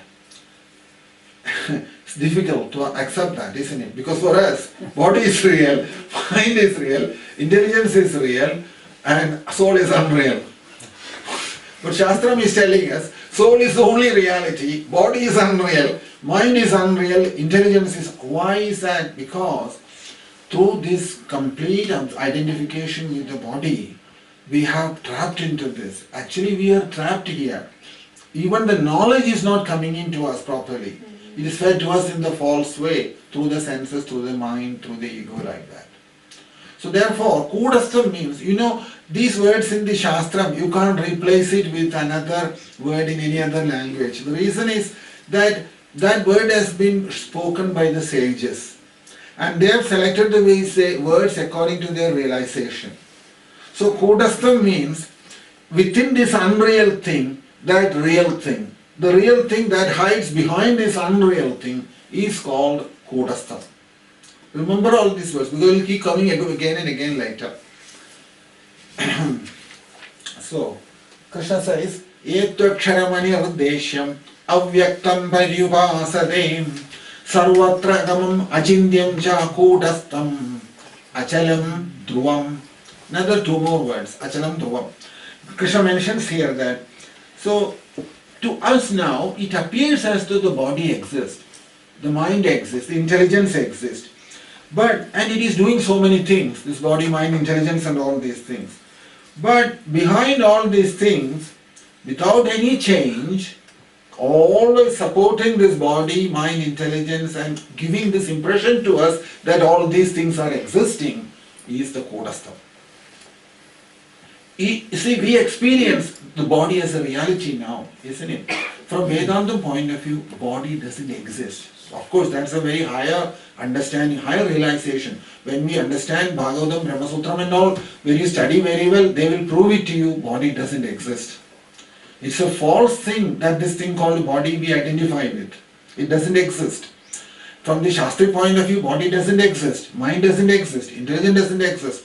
But if you tell an ordinary person, call him and tell him body doesn't exist, he is not going to accept that, you see. So same way, but the reality in all these things is only the soul. It is him who is giving this appearance of the body, appearance of the mind, appearance of the intelligence, everything. So the light behind everything. Achalam. Achalam means everything is moving. We experience as though it's moving. Isn't it? So much movement in this world. Body is moving, eyes are moving, hands are moving, legs are moving. So much movements are happening in this world. Planets are moving and all living entities are moving. Clouds are moving. So much movement is going on. Behind all these things, there is one thing which doesn't move, but whose presence all this movement is happening. How difficult soul, is it not? It is so, that thing doesn't move, achalam it is. It doesn't have to move anywhere. He is there, achalam he is called, it doesn't move anywhere. Because he is there, everybody else is able to move. Planets are moving, we are moving, all living entities are moving, the wind is moving, the clouds are moving, stars are moving. All of these movements what we see in this world as it's moving is only because of his presence who doesn't move. Who doesn't move. That is what that word achalam means. That is the only way Krishna has picked those words, very important words, with reference to the soul. Yedu aksharam anirdesham avyaktam parivasade sarvatram agamam Sarvatragamam Achindyam cha Kudastam Achalam Dhruvam. Achalam Dhruvam. So that because he is not moving, Achalam Dhruvam. That means he is Achalam and he is Dhruvam. He is fixed. He is fixed. He doesn't have to move. He doesn't have to, the soul doesn't have to move. It happens, all these things in him. If you remember it like that, in him all these things are happening. That means things are happening. So many explanations to that. So Arjuna, when he asked that question, Krishna added all these things to it, and Avyaktam, and Krishna also added Anirdeshyam. And plus he added all this Achindyam, Kodastam, Achalam, Dhruvam. So all these things Krishna is talking about what? That's the question, isn't it? Krishna is talking about us. Yes. Krishna is talking about us. Imagine that when we are in the bodily concept of life, when we are identifying with the body, all this knowledge is covered from us. When all this knowledge is taken on board, that's what we are. We are meant to be that. We are meant to be that. So when we start seeing ourselves what we are, we will see all these things what we have spoken in us.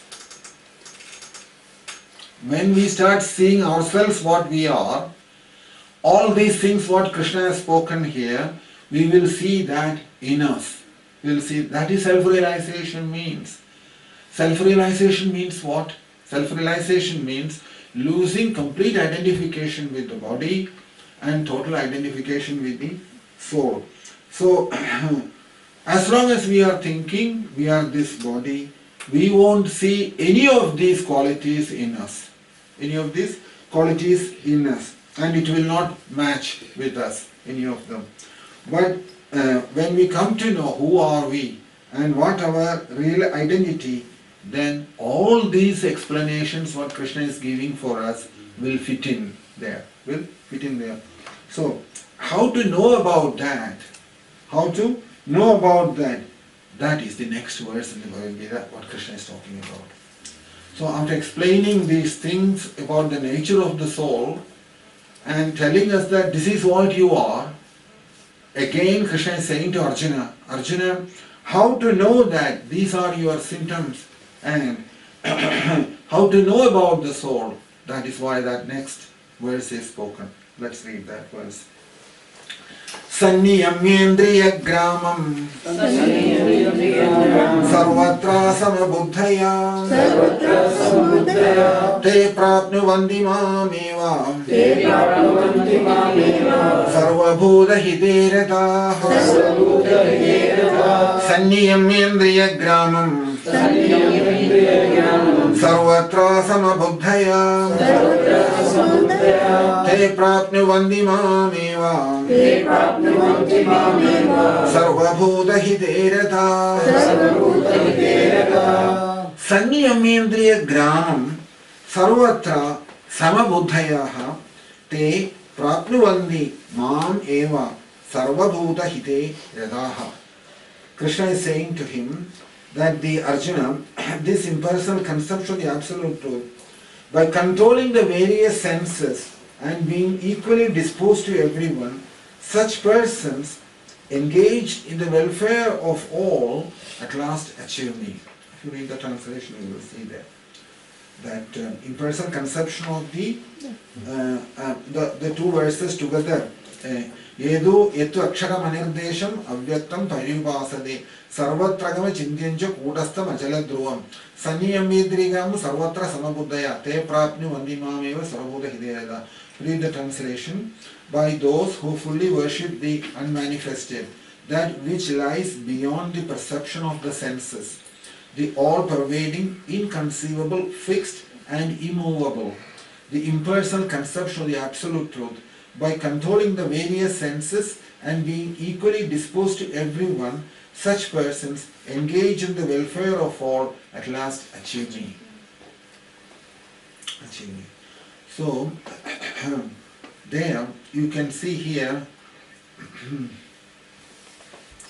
So Krishna has spoken those two words. Let's look at that word. Saniyamyendriya gramam sarvatra samabuddhaya te prapnuvanti mameva sarvabhuta hite radaha. So this thing called soul, which is, Krishna calls it as kudastham, isn't it? Achalam, dhruvam. And that's how Krishna addressed about the soul. How to know about him, about his form. To know about him, the process is, Krishna is saying, Sanniyam Indriya Gramam. Indriya Gramam. Indriya Gramam means, Indriya Gramam is, we have 10 senses, isn't it? 5 senses of knowledge and 5 senses of action. Sanniyamyendriya Gramam. Indriya Gramam means all of them together. All the 5 senses of knowledge and senses of action.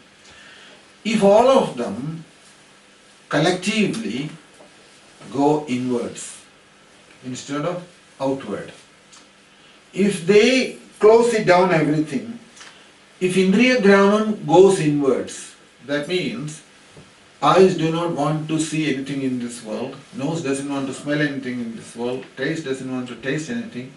In other words, total withdrawal from the world of senses. Senses go inward looking.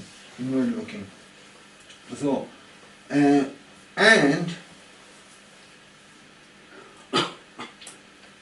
without any interest in this world, uninterruptedly, when it goes inward looking, Krishna is saying here that it is possible, it will happen. Sanniyamendriyam sarvatra samabuddhaya. That when we suppose the senses are in the world, it goes into the world, isn't it? What happens? The eyes are seeing some form, the ears are hearing some sound, the nose is smelling some smell, the tongue is tasting some, or tongue speaks, and the skin is touching something. So, Shabdam, Sparsham, Rupam, Rasam, Gandham. Sound, smell, touch, hear and see. 5 different senses of the senses of knowledge. Added to that, we have 5 senses of action in this body. Is it not? Walk, word, hands, legs, then genitals and rectum, and Vaka, Pani, Padam. Yeah, so total 5. So 5 plus 5, 10. All these are busy with this world, busy with the world.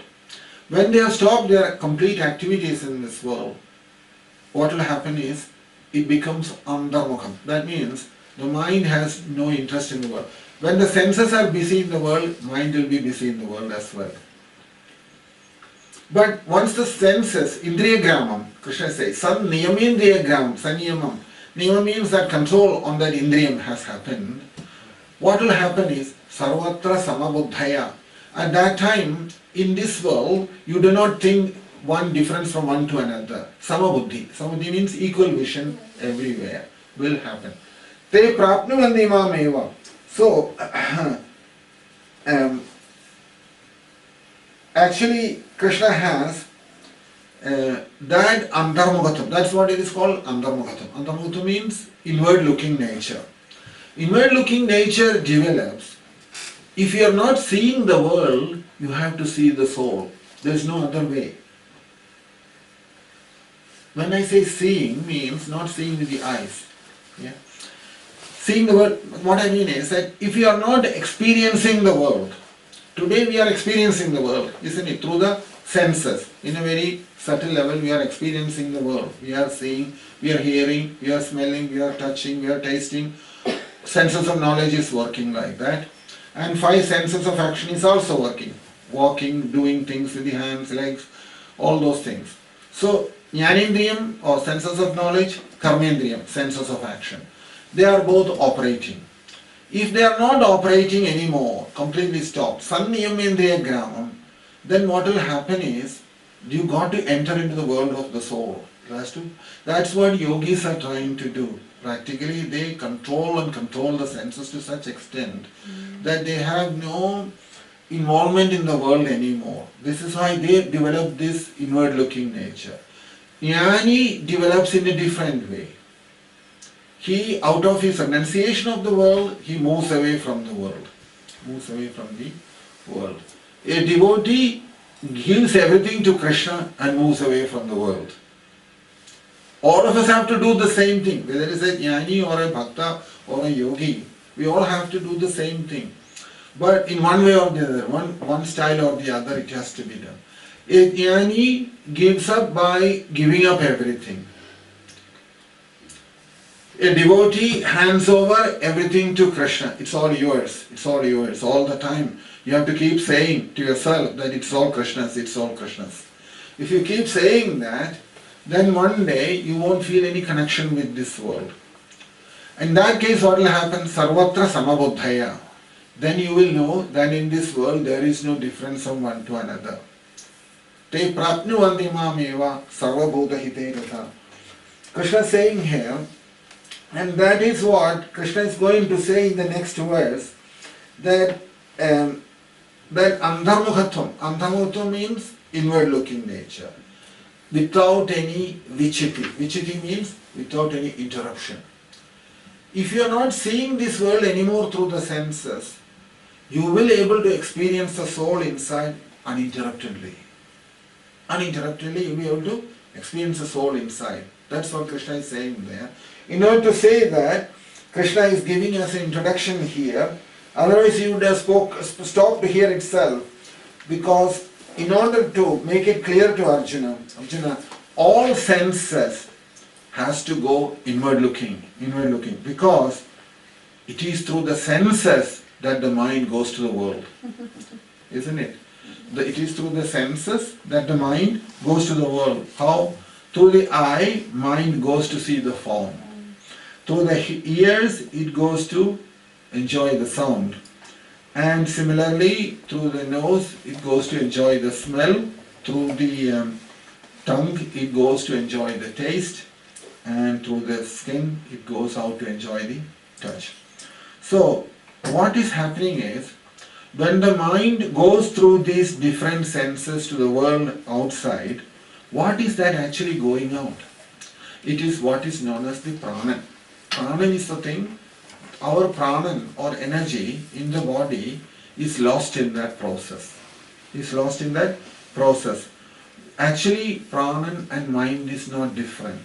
From the yogi also will tell you this. It's a very interesting how Jnanam and Ashtanga Yoga work together. They have a lot in common. So, what is happening is, if you engage the sense, that's why we say, don't engage in sense gratification. Do very minimum what's necessary so that they don't give trouble. To that extent, you can engage the senses. Beyond that, if you engage the senses in sense gratification, all your energy inside the prana will go through that mind. Mind is prana. Prana and the mind and the energy is not different. You say, prana is the subtle form of the mind. Mind is the subtle form of the food, what we eat. The food that we goes in, it turns into mind, isn't it? It turns into mind. It's in the Bhagavad Gita, you can see later on, in the 16, 17 chapter, somewhere it mentions that my food, what we eat, turns into mind. And the mind, more subtle form is the prana. From the food, the mind has come. And from the mind, prana has come. Or in other words, in a subtle form, more subtle form is the prana, more gross form is the mind, grosser than the mind is the food what we eat. This is all there in the Bhagavad Gita. We'll talk later. So, prana and the mind is one and the same. Prana means the life air. The life air. You know there's a life air in the body, isn't it? There are 5 kinds of life air. Pranan, apanan, samanan, udanan, vyanan. 5 different kinds of life air is in this body. And what do? They do different functions, isn't it? Pranan is the one what we are breathing. Apanan is the one that allows us to discharge our urine, stool, everything from the body. It requires the energy behind it. That is apanan. Samanan, everything balances inside. Udanan, vyanan. Vyanan is spread all over the body. Anyway, there's 5 different kinds of air inside this body, which is called Panchaprana. Added to that, there is Pancha Upapranan also, associates of this main prana. So all this pranan is the force that is keeping this body going. Keeping this body going. So this pranan has come from the food. It has come from the food. So as much as pranan is leaving this body, what will happen is we are going far away from the source where it is coming. For example, when we eat the food, we say the mind is formed. Pranan is formed in there. But only in the presence of the soul this will happen. Yeah? Because the soul is inside, soul converts this food what you have eaten into the pranan and to the mind. Mind for thinking, pranan for action. To do something you need both Jnana Shakti, Kriya Shakti. It is called Jnana Shakti and Kriya Shakti. Jnana Shakti for doing knowledge, to do what you have to do. Kriya Shakti for action.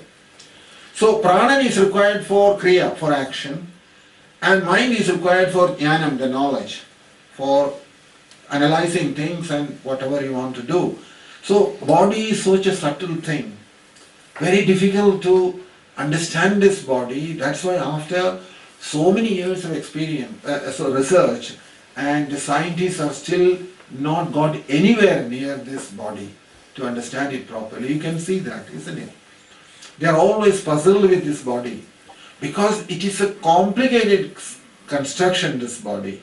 How it works in the association of the soul and all these unknown elements operating within there. Pranan, manasa, mind, this comes from the food, and whatever food we eat. That is why food is given so much importance in spiritual life. You may wonder, what does it matter what I eat? You know, it's so much to worry about. But the reason is this: if that food is properly eaten and it is with the right understanding and properly prepared, cooked and procured and eaten properly, then it can do a lot of good as well as pranan is concerned, as well as the spiritual life is concerned as well. So, so when we keep on spending this energy, pranan, through the mind and to the world outside, we are moving far away from the source, which is the soul inside, source. So what does the yogis do? They shut all the windows, all the senses, and turn inwards. Inwards. In the Kathopanishad, there is that famous verse, isn't it? Paranchikani. That verse is famous. We spoke about that before. What does that say? Krishna is what that Upanishad is asking this question, that he has put the senses in us, and all the senses are looking outward. And he goes inside and sits inside and tells us, now you look inwards. All the senses are looking outward. None of our senses look inward, isn't it? Eyes are looking in the world, what is there nice to see. The food, tongue is looking for what's the prasadam, nice to eat. Similarly, all senses, if you look, they are all outward looking. They want to go outwardly, looking for something outside to enjoy. And he goes and sits inside, Krishna goes and sits inside and telling us, now you look at me inward. Is there anything worse than that? Upanishad is saying this. Paranchikani, there's a verse in the Kathopanishad. So, such a person who has understood this and who has turned all his attention inwards, Krishna says he is dhira. You remember that word dhira? Dehinosmin yatha dehe kaumaram yavanam jara tatha dehamdara prapti dhiras tatrana mukhyadi. That word dhira refers to that person who is closed all his senses and turned his attention completely towards the soul. He is dhira. He is the one who is dhira. Not a person who is physically gone and fought with someone and won the wrestling or shooting or whatever. That is not the dhiratam here. Dhirata means here one who has completely controlled his senses, mind, everything, shut it all and turn looking inwards towards the soul.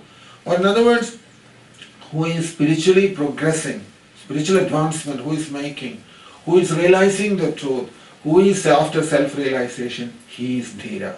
Krishna calls him as Dhira. So Dhira means, Dhi means, you can see the word itself, Dhi means intelligence. And one who is protecting his knowledge of the soul, he is Dhira.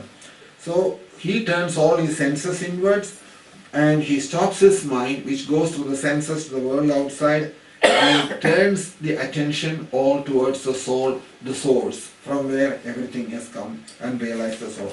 Avrta chakshuhu amrtatvam icchan. In the Upanishad it says. Avrta chakshuhu amrtatvam icchan. Amrtatvam means self-realization. Immortality, in other words.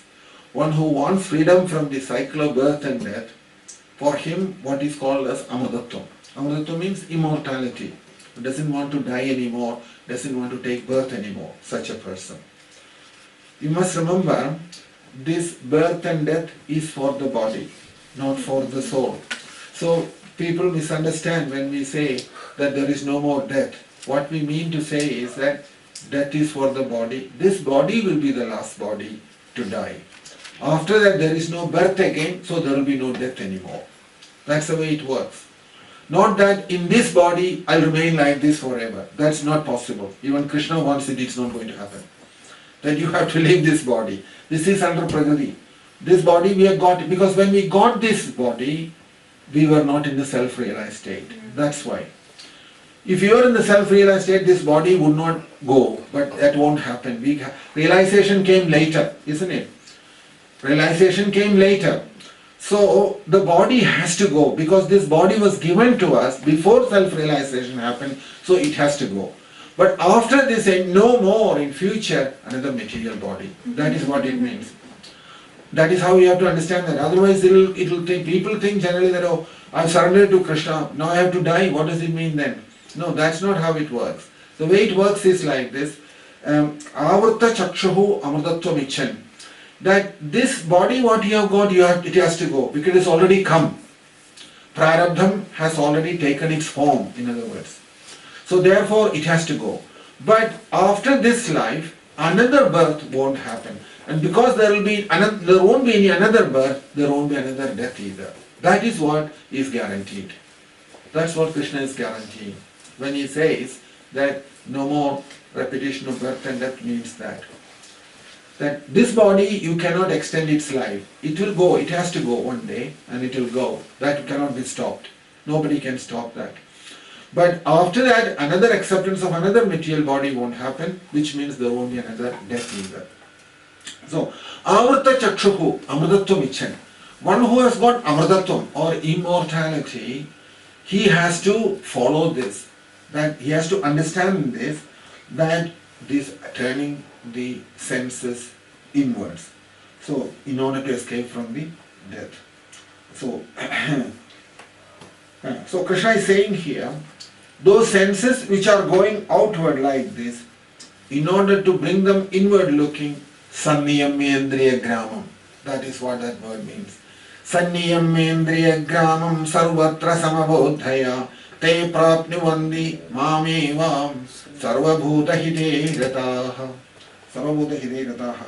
So, Krishna says here, how does the indriyam, senses, will become samyamam? Samyama means that control. How will that happen? Sarvatra samabuddhaya. So, in the nature of the senses is like this. If you find any speciality anywhere, any special thing, due to gunadhyasam, in the Shastram the word used is gunadhyasam. Gunadhyasam means that, you know, these three modes of material nature, they are called the gunam. This gunam works through us in our mind, isn't it? That is called adhyasam. Adhyasam means the three modes of material nature is present inside our mind. Inside our mind. So gunadhyasam, if it is there, the mind will go. The mind will go there. Mind will go there. It has to go. In other words, when we say speciality, for example, if you look at this world, there are so many objects, isn't it? Some of them you will say they are nice. Some of them you say they are not so nice. This is called gunadhyasam. Yeah. For example, suppose somebody gives you a brand new BMW and says you can have it. He says, oh, he says it's very nice. It's very nice. If that thought has come to you, which means you have gunadhyasam inside. That means you are not able to see that all this is matter only. BMW is matter, and Skoda is also matter, and Micra is also matter. Everything is matter only. But something that has made us think something is better than the other. This is called gunadhyasam. Due to gunam inside, we have a adhyasam also. Adhyasam means to consider something is better than the other. Always comparing things and saying one thing is better than the other. This is our nature in everything. From the material level, everything is matter only, is it not? Everything is matter. When indriyam senses have gone in, what will happen is, Sani Yamendriya Gramam, Sarvatra Samabuddhaya. Whenever you see matter, whether it is gold or whether it is earth, you will still be able to say that it is only matter. That is called Samabuddhaya. Krishna is saying that when we start realizing the soul, when the attention goes away from the world, the first reaction of that will be Sarvatra Samabuddhaya. In everything in the matter, you will not see anymore this gunadhyasam. Gunam won't play any role there. Today, we are accepting something is better, good, and something is bad, isn't it? We accept certain things, oh, this is very nice, this I like, and something else I don't like. This is called gunadhyasam. It is due to gunam you are making this classification. Good and bad, everything.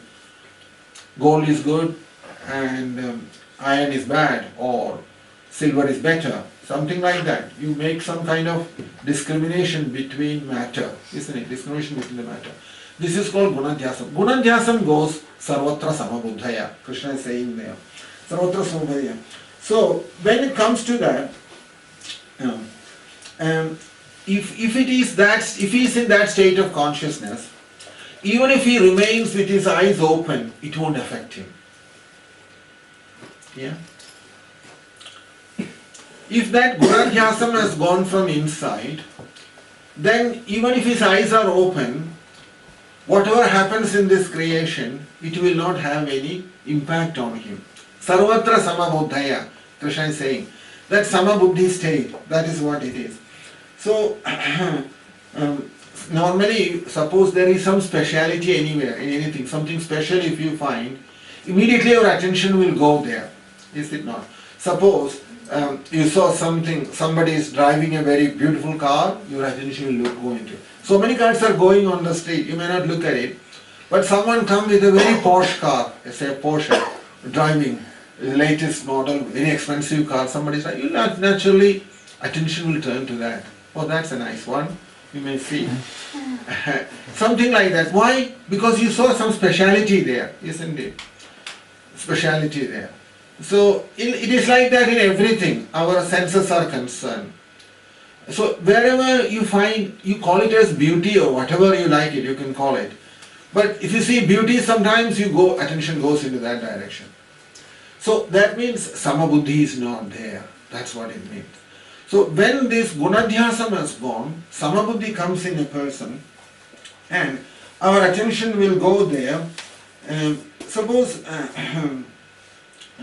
you can see this all the time when somebody is dressed very well, in full suit and everything looks very impressive, well, with the best clothes, very expensive suit he is wearing from the Harrods or something like that. You look at him, he's very well dressed. It's like, even when devotees say this, oh, you're wearing a very nice dhoti today, or where did you manage that from? Somebody gave you a donation or what? Something like that. It make because gunadhyasam is not left. Whether you wear expensive dhoti or a cheap dhoti, it's a dhoti only at the end. It's the same thread and it's the same. In appearance it is different, isn't it? That's all. But something in the mind, gunadhyasam has come. Because of that, you are discriminating there. And this is common in everyone, isn't it? Men, women, everywhere. Women will say, oh, what a nice sari. Or they'll talk about the jewelry that they're wearing. These kind of things they will talk, men will talk about other things, that's all. But guna dhyasam in everyone, in man, woman, everyone has got this gunam adhyasam. So as long as guna dhyasam is there, Krishna is saying samabuddhi is not possible. So sarvatra samabuddhaya. So, our vision, attention will go there into it first. Krishna says here, wherever indriyam, senses go, you can take it that there is ragam, dvesham in there. Same way the other side also. Suppose you don't like somebody. Some people whom you don't like, they are dressed so bad, or they have got such bad habits, or they got some bad nature in them. When you see them, an aversion comes inside, is it not? Suppose you know somebody who is very angry and fiery all the time, fighting and quarreling on nature, you avoid his association or company. That's everywhere, in the office or in the temple, it's the same thing. It's not a difference at all. But because gunadhyasam is always there, that gunadhyasam is telling us that don't go closer to him, he's trouble. He's going to cause trouble, so keep away from him. We'll do like that. So, there you can see, whenever it happens, it is an indication that there is ragadvesham inside. Attachment and aversion is there. These are all very subtle level you have to understand, because ragadvesham, people ask this question, how do I get rid of my ragadvesham inside? There is no answer to that question. Because ragadvesham, you have to keep looking at yourself and see where the attachment is coming, where the aversion is happening. And Krishna gives the one simple solution, is that you pay obeisances to everybody, whomever you see, and see that it is also Krishna inside. In that way, there won't be any ragadvesham in another person. That is the easiest process Krishna has given us. Pay obeisances to everybody, even to the dog, cat, and the donkey, whatever you see, you pay your obeisance. People will say you've gone crazy, but doesn't matter, Krishna says. But that is how everybody has done like that. This is the things what Bhagavatam and Bhagavad Gita has got to teach us. Bhagavatam is going to teach us how to make money. It won't tell us that. It will only tell us how to escape from this miserable state what we have got through this body. So, similarly, wherever there is ragam or wherever there is dvesham, attachment or aversion, immediately the mind will go there. When it wants to go there, it wants to hear the nice sound, nice form it wants to see, and nice things it wants to smell, nice food it wants to taste, and nice things it wants to touch. So, in order for that to stop, Krishna is saying, Sarvatra Samabuddhaya. That Samabuddhi has to develop. And Krishna says later, you will see Samatvam Yogam Uchyate. That Samatvam is yoga state. In Yogam, that is what happens. So, we will continue after 15 minutes.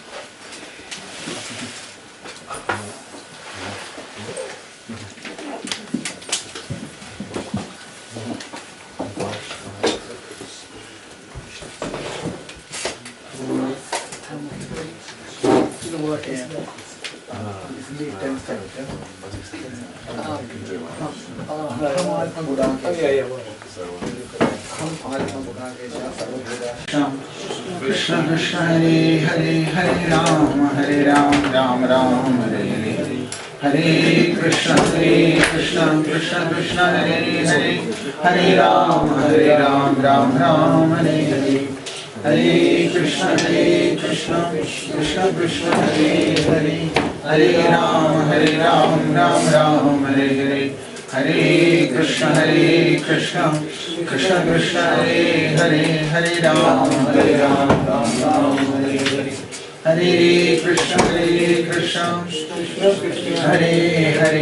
Hare Ram Ram Hare Hare Hare Krishna Krishna Hare Hare Hare Ram Ram Hare Hare Hare Krishna Krishna Krishna Hare Hare Hare Ram Ram Hare Hare Hare Krishna Krishna Krishna Hare Hare Hare Ram Ram Hare Hare Hare Krishna Krishna Krishna Hare Hare Hare Ram Ram Hare Hare Hare Krishna Krishna Krishna Hare Hare Hare Ram Ram Hare Hare Hare Krishna, Krishna Krishna, Hare Hare, Hare Ram, Ram Ram, Hare Hare.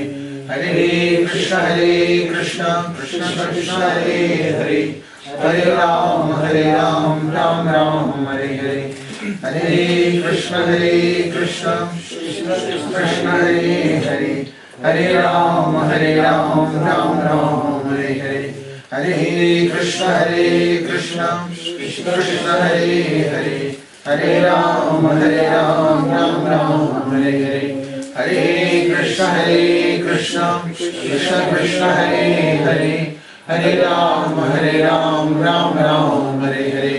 Hare Krishna, Krishna Krishna, Hare Hare, Hare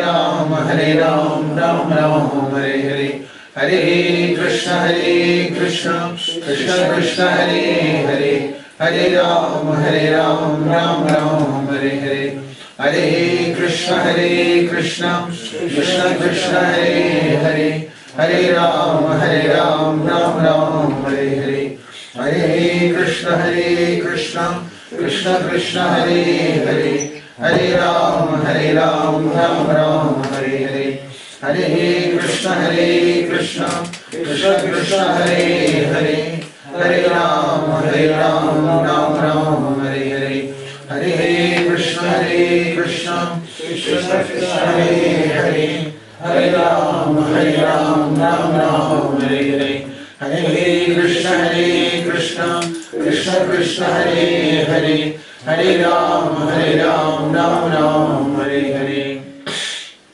Sanniyamendriyagramam sarvatra samabuddhaya te prapnuvanti mameva sarvabhutahite jagaha. Krishna is saying that Sanniyamendriyagramam, the Indriyagramam, all the senses, that they have to stop doing these activities outside Sanniyamam. Sanniyamam means complete that, control on that. Sarvatra samabuddhaya. Samatvam yoga muchyate. Krishna says yoga means samatvam. Samatvam inside. Samatvam inside. Samatvam means that equality. Sarvatra samabuddhaya. How did that happen? Sarvatra samabuddhaya. How did that samatvam happen? That when that, what we said that before also, when that antarmukhatvam happens, I don't know how to put that in the English properly. Antarmukhatvam means that inward looking begins, inward looking. That means, inward looking means Atma Vicharam, isn't it? Analysis of the soul, the discussion about the soul. Inside, constantly analyzing about the soul. Constantly, Atma Vicharam, Atma Vidya, Atma Tattvam, these are all various words used in that. But basically what it means is how to absorb, that technique of absorbing in the soul. That's only absorbing the soul. So, for that, the universal form will help a lot. Vishwarupa Darshanam. That's why Krishna has given that finally the universal form was shown to Arjuna to take his attention inwards. That's what happened to Arjuna, isn't it? Remember that? When he saw that universal form, Arjuna got frightened. A real fear developed inside him. And from that fear, he started thinking, who is this person standing here like this in front of me? And that was Krishna, who is the very person who is inside me as Antaryami. He started feeling that relationship between Krishna standing outside and Antaryami inside. That relationship came up inside him. So in other words, for universal form can help to develop this analysis of the soul inside. And for analysis of the soul, universal form can help. Universal form can help for the analysis of the soul. And for the soul, the universal form, you can see with the help of the analysis of the soul. It mutually they complement each other. In other words, they are together. They are not separate. Universal form standing outside and Atmavidya inside, the analysis of the soul, they are not separate, they are together. They are always together. Normally, when we read Bhagavad Gita, we will think, I am standing here.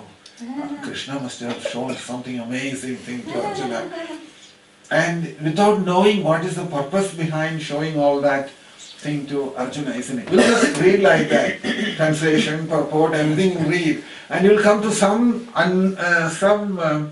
unusual conclusion within us, and we may or may not understand, we may, or most probably won't understand why it was shown, and we'll take it, oh, it must be like that, what can I do? I wasn't there, so I didn't see anything. Or some unusual, some strange conclusion we'll come to. All this has some reason behind it. It didn't just Krishna showed universal, oh, look at Arjuna, look at me now, what do you think? That was not the idea behind it. Idea was that somehow Arjuna's attention to go from the world to go inward, towards the soul. Who am I? That question came very strongly in Arjuna at that point. Arjuna started seeing that this Krishna, whom I thought as my friend and well-wisher and my charioteer and my representative to negotiate with the Kauravas and all that, is not the ordinary, that form what I see here. It is something more to it than that. This understanding must come in us after studying this universal form chapter. It is only to help to stimulate that, develop that knowledge of the soul inside. So, just like mind will go in so many different directions, isn't it? But if it does not have to go in so many different directions, the only way it can happen is if the mind knows that everything is made of one material. For example, just to give an example, that with the gold you make the chain for the neck, and for the bangles, and the anklets, or the belt, or so many things, or the eardrops, or the ring. So many things you can make with the gold. It's all gold only at the end, is it not? But when you look at it, you won't look at it as gold, rather you will look at it as its form, based on the form, isn't it? Based on the form. But when you know that everything is gold, then you have seen it properly, rather than seeing the form, rather by the material what it is made of. For example, you had a lot of old jewelry at home, and somebody is getting married. So what have you decided? You decided that the old jewelry is not anymore fashionable anymore. So you put them in a box, locked them up, and left it somewhere in the attic or somewhere. And then you went and did a big shopping with the best jewelers and spent a lot of money, thousands of pounds, and brought a lot of modern fashionable jewelry from there, brought it home. It was a few days before the wedding. One day the thief knew that there was going to be a wedding, there's a lot of jewelry at home, so he got into the house and he stole everything, all the jewelry. Now, when he came and picked up the jewelry, he knew that there is something in the attic which you have kept separately or in your safe, wherever it is. He had no problem. Old jewelry, new jewelry, doesn't matter for him. He'll take the whole thing, he'll clean up the whole place. He'll take everything. Why? Because in the Shastram, this is a word in the Upanishads, it says, Kanagaiva Maha Buddhi. That means he is interested in the gold, he is not interested in the jewelry. He is interested in the gold, not interested in the jewelry. Similarly, when we are interested in the soul, we are like the thief. We are like the thief. When we are interested in the form, we are in the mundane state, mundane consciousness. That's why Upanishad says, Kanagaiva Maha Buddhi. That you have to have the eyes like the thief. What is it actually made of? All these things, it is soul, spirit. Spirit is the one behind it. So, Samabuddhi, so long as we have Vyavhara Buddhi, Vyavhara means that this is the new jewelry, that's old jewelry, this is fashionable, that's out of fashion. That's all Vyavhara Buddhi in there, isn't it? So, Vyavhara Buddhi, as long as we have Vyavhara Buddhi, Samabuddhi will not come. That's the problem. That's what Krishna is saying there. Saniyamyendre gramam sarvatra samabuddhaya, he says, isn't it? Samabuddhi has to happen there. Otherwise it won't happen. So, when Samabuddhi comes, Vyavaharam is not important anymore. The importance of Vyavaharam goes away at that time, and spiritual life becomes a lot easier at that time. But Now, here is the most difficult thing. Most of us have got the same problem, almost all people. We want our spiritual life going and we want our Vyavaharam also to go well. These two things is not possible. The earlier we come to terms with it, the better. That means most of the people, this is a big misunderstanding in people's mind. They are saying that we should have a good life in this world, and then after leaving we should go to the spiritual world. That won't happen. That's not possible. That's not possible. This misunderstanding leads us into many other activities which has nothing to do with spiritual life. You can see that all the time. If you look at people, you will see how they act in this world because of this misunderstanding. They have understood that in this world everything should be fine for us according to the needs, according to the status of this world. I need some position in this world, some recognition in this world, enough money to live in this world, and some followers in this world, all kinds of things. They want that. And they also want, after leaving this world, they want to go to the spiritual world. But if you look at spiritual personalities, you will see that they have completely withdrawn from this world, whether it's Jadabharata, whether it's Dattatreya Maharshi, or whether it is Vritrasura, no matter who it is, they did not give any importance to this world. World means Vyavaharam. Vyavaharam must come down. Vyavaharam must come down. So if it is like that, then spiritual life becomes a lot easier. Spiritual life becomes a lot easier. People who do not know this, what they do, these principles clearly in their head, they will keep on doing things in this world and trying to develop materially and put a cover of spiritual life to it. That's what happens. All the time you will notice this. The people, they will see, their inner desires are not gone.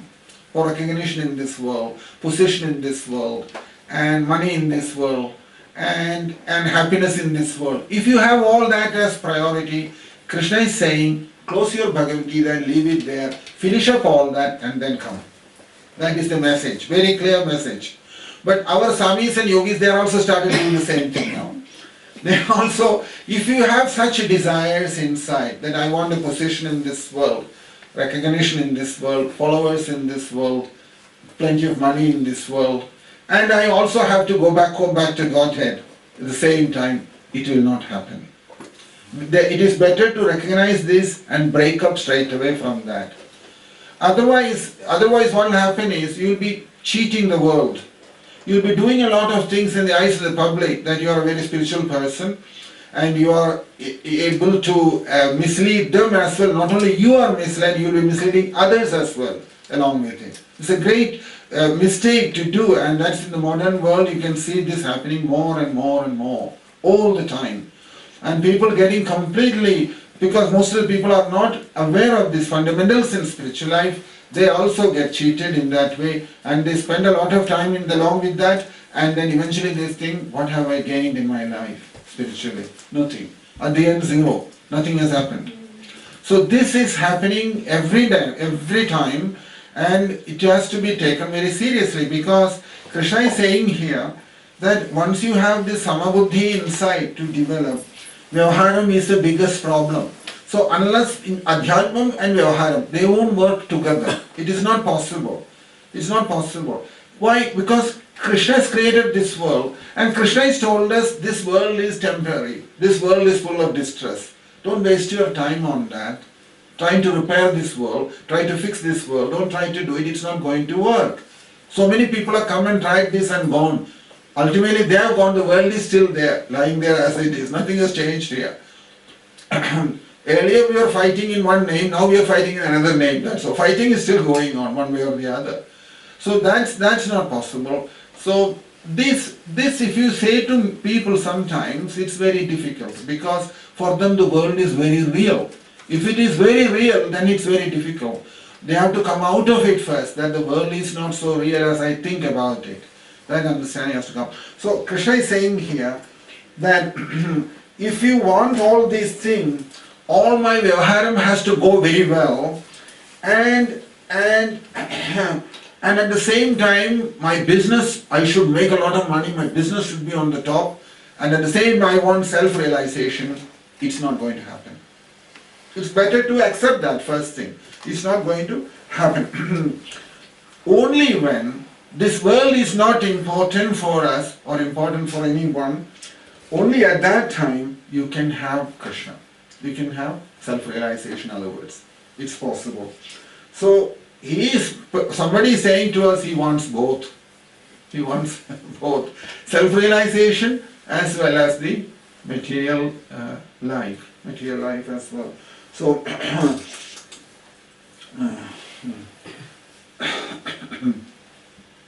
so that is not possible. But suppose if you want Krishna or self-realization, will the world will leave you at that time? No, world won't leave you. World won't leave you. Because what will happen is, in a genuine spiritually advanced person, what will happen to him, as far as minimum necessities are concerned, like eating, sleeping, and these essential things are concerned, those things, without a great difficulty, things will somehow carry on in this world. Beyond than that, no other plans. No other plans in this world. So most of the people, many instances, there is intense desires operating within us, isn't it? And that desires build up. For example, I can give you sometimes that many devotees who took spiritual life before, years ago, I'm talking about 30, 40 years ago, and they took to spiritual life, after a few years, they had to do some vyavaharam in this world, even as devotees, to collect some money, to make money, or to engage in some activities to maintain their life in this world. But a point came in their life, they started seeing that money making, they were very successful. Some of them, not everybody, a few people. They became little successful. Do you know what happened? Most of them, at that point, they thought, I don't need the spiritual life anymore. And after the money. Then after many years, making money and making this and that, they started realizing it was all a waste of time. And then they want to come back to spiritual life again. All what has happened now is that all that time, what was in between, they went for making money, they realized that it was just a waste of time. But this will happen due to various reasons, whatever that is. The point here is, one thing we have to accept it and recognize that these two things won't go together. That means material life, if you want to live well and you want to make a very happy lifestyle here, then it is not possible to realize the self, because those two things won't blend well. So, so when one is matured, fully matured for self-realization, naturally this sama buddhi will come to him. That is the way you see that. When Krishna says sarvatra samabuddhaya, isn't it? That sama buddhi or equal vision in this world will happen, that he will not be particularly attached to anything in this world. No specific attachment to anything. No priority for anything. And attachment to everything will come down in him. So, and at that time, he receives what is known as Shanti. Shanti comes to that person. And his main achievement, or what he has acquired at that time, is that peace inside him. That is more important than anything else. Because when he starts seeing in this world that there is nothing in this world, remember we were discussing last Sunday also, that for a king like Muchukunda, it took a long time to realize that. For a personality like Parikshit also, it took quite a long time to realize that. We still haven't accepted it yet. So you can imagine how long it takes in people to develop that maturity inside, that nothing in this world is worthwhile pursuing. We have to come to our own conclusion, everything is a waste of time here. Only then spiritual life will go faster, fast track. Otherwise it won't. Otherwise it'll be slow, dragging every morning, getting up, struggling to get up, struggling to chant, struggling to bathe, struggling to do deity worship, struggling to read Bhagavatam. Everything will be a struggle. Why? Because this thing hasn't happened yet. This conviction inside that, like Mujukunda said to Krishna, what did he say? Mujukunda said that I thought that better if I sleep. Because if I sleep, at least I won't do any nonsense. Otherwise, if you are woken up, all you do is nonsense. And Mujukunda is acknowledging that, isn't it? He says, I will not do a nonsense at least if I sleep. So that was his answer to that. So, Krishna is sarvatra samabuddhaya. So, te prapnu sarvatra samabuddhaya te prapnu vandima meva. Krishna is saying to Arjuna, sarvatra samabuddhaya te prapnu vandi mameva. He will come to me. He will come to me. We should get out of this misconception that we can drive these two worlds together, material world and the spiritual world. It will not go together. In order to go into spiritual world, material world, we will have to somewhat leave it behind. So, Krishna says, Te prajnamandimameva sarva bhuta hite radaha. And how are they, those people, what are they like? They have no false ego inside. And there is no personality inside.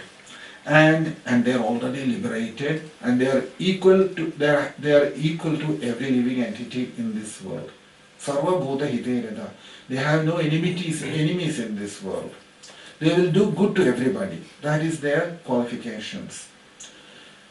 Saniyamnendriya gramam sarvatra samabuddhaya te prapnuvandi mameva sarva bhuta hite rada. Sarva bhuta hite rada. So, Hita means good for everyone. Hitam. What is good for others? And they are living in this body, Krishna says, still they will be in this body, in this world, but sarva bhuta hite radaha te prapnuvandi mameva. And Krishna says here, they will definitely come back to me. People who have come to that state, they will come back to me. You know, spiritual life is not an easy journey. We have to recognize that first thing. It is better to understand that spiritual life is going to be full of trouble. Material side is concerned. There will always be problem. I can give you so many examples in the Bhagavatam if you take the devotees and look at them. The next chapter, what we'll be discussing the Srimad Bhagavatam, is the history of that great businessman, Bhikshu. Yeah. You read that chapter, you will see there what all plans he was making in his life to make money, and it has become an obsession in him, this making money business. It's become such an obsession that he made so much money. He made so much money. And after making all this money, when everything gone one day, what do they call, the inland revenue got upset with him. His inland revenue, whichever it was, got upset with him, sued him, took him to the court and extracted a lot of money out of him. He lost. Maybe he was not paying the taxes, who knows. He lost that. The house caught fire. Probably his insurance didn't cover that, whatever he had, if he had one.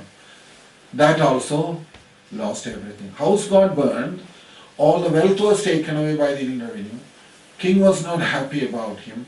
And the thieves also plundered his wealth. Thieves also plundered his wealth. From all angles, everything collapsed. Everything gone out of control.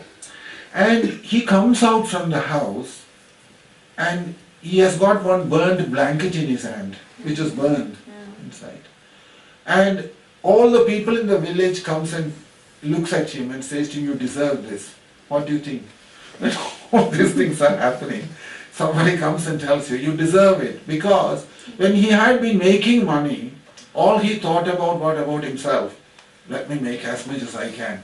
You see sometimes in business people that drive in them, make more, endlessly, desiring himself. So he was going on like that. Uddhava asked a very interesting question at that time to Krishna. If you look into Bhagavatam, you will see. It's better to mention about that now, when you are in that state. If you look into that verse, you will see there in the 21, isn't it? 19, this is what we are discussing now. Yeah. So, if you look into that 22nd, I will not go in detail.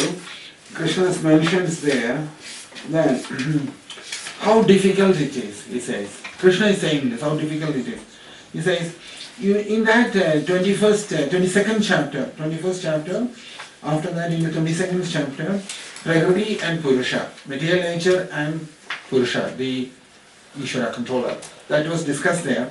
And at the end, Krishna says to him, to Uddhava, Uddhava, these senses will give you a lot of trouble.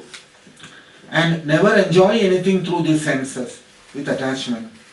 And always remember that any Veda Buddhi means Tasmat Uddhavam Bhunksha Vishayan Asadindriyehi Atma Grahana Nurbhadam Pashya Vaigalpigam Brahmam. That Brahmam, of this illusion what you are feeling in this world, is a Kalpana. Kalpana means Vaigalpigam. Vaigalpigam Mana. Mind created that feeling about something about this world. When the mind develops mind prepares some impression about this world in us, isn't it? Mind tells us this place is nice, this world is nice, the life in this world is very good, and relationships are nice, to have some money in this world is very good, to have some good health in this body is good, and all our social activities is quite pleasant, and going on holidays is nice. Various things in our mind. This is called Kalpana of the mind. Mind is creating this impression in us. Whereas Krishna is saying to us, Anityam Asukham Logam. World is a place of misery and it is very temporary. We go with the mind, we won't go with Krishna's words. Is it not? That's how it is. What can you do? That is how powerful the mind is. So Krishna is saying here, Uddhava, think about this. Whatever the mind is dictating to you and giving you an impression, don't go with that. It will only cause you problems. So it was at that time, Uddhava says, what can I do? He says. It is very difficult in this world because while living in this world, sometimes people will reject you. They will curse you. They will insult you. They will talk to you in a very harsh way. And they will also speak to you sometimes nicely, sometimes they will admire you, appreciate you. All these things are going on in this world. But when somebody insults you and somebody starts talking harsh to you and questioning you in everything and look down upon you, it's very, very difficult. Uddhava says to Krishna. Uddhava says, Kshiptaha avamanido asadbi pralabdho asuyito athava Tadida Sanibadhova Vrutyava Parihapidam Nishtano Mutrido Vajnir Bahudevam Pragambidaha Shreyas Kama Krichagadaha Almanam Uddhare.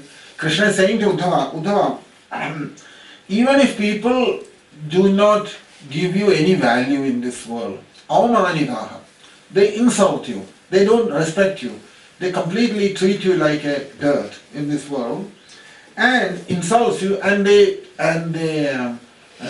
what do they call? Avamanidaha asadbi pralabdho asuyithodhava.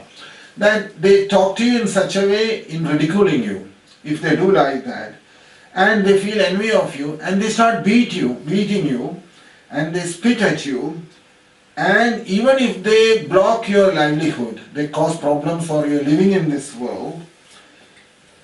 Even then, Krishna is saying to Uddhava, your mind should not get disturbed.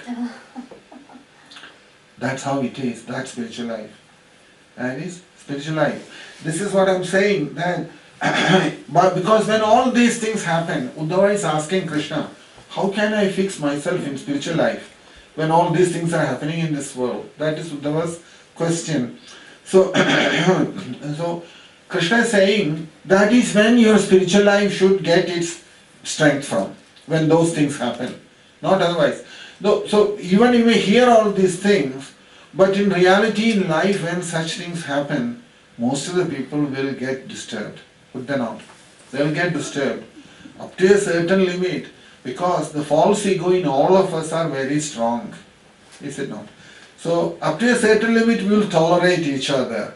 But if it goes out of step, then the whole thing will break down. Whole thing will break down. That's the point. So Uddhava is asking that question to Krishna, that what should I do when it comes to that? Krishna says to Uddhava Vacham, you will see, Yadhaiva mani buddhyayam vadano vadadam vara sudusaham imam manya atman asadadi kramam. He says, Krishna, tell me, he says, Yadhaiva mani buddhyayam vadano vadadam vara. How is this going to get resolved? Because sudusaham imam manyam atmani asadadi kramam. It is very difficult, he says, when someone does that to you. Vidushamapi vishwalman prakratirhi baliyasi kride twadharma niradan shamdam ste charanalayan. He says here, prakratirhi baliyasi. Prakriti, material nature, is very, very powerful, he says. And what you do? Vidushamapi vishwalman, even very intelligent people, when Prakriti Swabhavam behaves like that, happens, they also get affected by that. We get upset, even a small thing is enough for us to get upset in this world. Oh, he said that about me, or she said that about me. Something like that is sufficient. Then our attitude changes immediately, isn't it? So constantly this is going on in this world. Uddhava is asking, what do I do for that? And Krishna is saying to him, Uddhava also says to him that those who are fixed up in spiritual life and those only who are surrendered to you can come out of that. And Uddhava says that when bad elements, when they deal with you in this world, Swabhavam is very powerful. Because Swabhavam is very powerful, Krishna is saying it's more powerful than an arrow being shot at you, a word spoken by somebody against you. In some way, a critical word that is spoken. So if you read in that chapter, you will see, prior to this conclusion, Krishna is saying to him so many things that how to understand that this world is not real. Atehi avidyamanebi samsardir na nivartade dhyayedo vishayanasa swapnam anarthagamo yeta. This particular verse comes 5 times in the Bhagavatam at 5 different places. If you can look at it sometime, you will see this. Artehi avidyamanebi samsardir na nivartate. He says, one who has meditated upon sense objects for various times, and a jiva gets absorbed in that. Suppose I have meditated upon some sense enjoyment for a long period of time, and I got absorbed in that. In the dream I may get that sense gratification. But when I come out of that dream, I will be absorbed in that sense gratification till I come out of it. Isn't it? Till I come out of it, I will not escape from that sense gratification. Say for example, some sense gratification, doesn't matter what it is, if I have developed in my mind, it comes in the dream. Say for example, Krishna is saying, Atehi avidyamanebi. Then from avidya in my me, it has come. And that dream, that sense gratification, I will enjoy in that dream till I am woken up from that. Is it not? Once you are woken up from that dream, that sense and gratification is over. And you come to your conscious state. Then you realize that, oh, what I was enjoying in my dream was nothing but a dream, not a real sense gratification. Krishna is saying here, Dhyayedo vishayanasya swapne anarthagamo yatha. Krishna's point is, right now, in this vacant state also, you are in a similar situation. That you have some false idea about this world and false concept of enjoyment in this world. And that's how you are living here. When you are woken up to self-realization, this will also go in the same way what you had came out of the dream. When we came out of the dream, how you lost the reality of that enjoyment in the dream. Similarly, when we are woken up from here to self-realization, this reality of so-called reality of this world will also leave us. It is only up to that extent this world is real. That's why they say the world is temporary. As long as you exist here, the world is real. Otherwise, what is this world? It has no reality than that. So that's what Krishna mentions there. Artehi avidyamanebi samsarir na nivartade dhyayado vishayanasya swapne anarthagamo yata. Anarthagamo yada. 55. 55. Yeah. So, tasmad, therefore, uddhavama bhangshva. Uddhava, therefore, vishayan asadendriyahi. Vishayam, sense activation, sorry, sense gratification is vishayan asadendriyahi. So, never trust any sense objects to enjoy. Any sense objects to enjoy. Atma grahana nurbhadam. Atma grahana nurbhadam. Pashyam vaigalpigam bhramam. Krishna is saying there that because this misunderstanding bhramam, what has happened here is vaigalpigam. It is my mind is still telling you that you are enjoying something. And this feeling of enjoying what you are having is not coming from the mind, it's coming from the soul. It's coming from the soul. Atma grahana nurbhadam pashyam vaigalpigam bhramam. So in those verses, Krishna says to Uddhava, that is how you should be careful about this world, about sense gratification. And also mention, at least at that time, Uddhava asked this question, how should I deal with this world? So many things I can tolerate about it, but most difficult thing is when someone gives you very hard time in life. Gives you all from, say you have to work with people, they give you trouble. You have to work in the office or temple or wherever, there is always trouble everywhere in some form or the other. They will want to drag you in their way, and sometimes you may not agree with it and you don't know how to, because you are bound by the institution or bound by the office or whatever, that is, there will always be a reason for you to stay, you have to stay there, and you don't have that advanced understanding or realization in life and tolerance, tolerate everything, then it gets very difficult. So here the question Uddhava is saying to him that how do I deal with that situation? And in answer to that, Krishna spoke about the story of that Brahmana, how he came to, and the Brahmana who was, everything was taken out from him and he paid for heavy price. So what we mention here is that Sarvabhuta Hide Yathaha. Krishna is saying, if you have come to that state, like the case of that Brahmana in the Bhikshu Gita, then he is more or less, you can take it, he says, he is come back to me. You are in that state, I am happy to take him to the spiritual world. That's the state expected from us before we talk about going back home, back to Godhead. That Brahmana's experience and realization.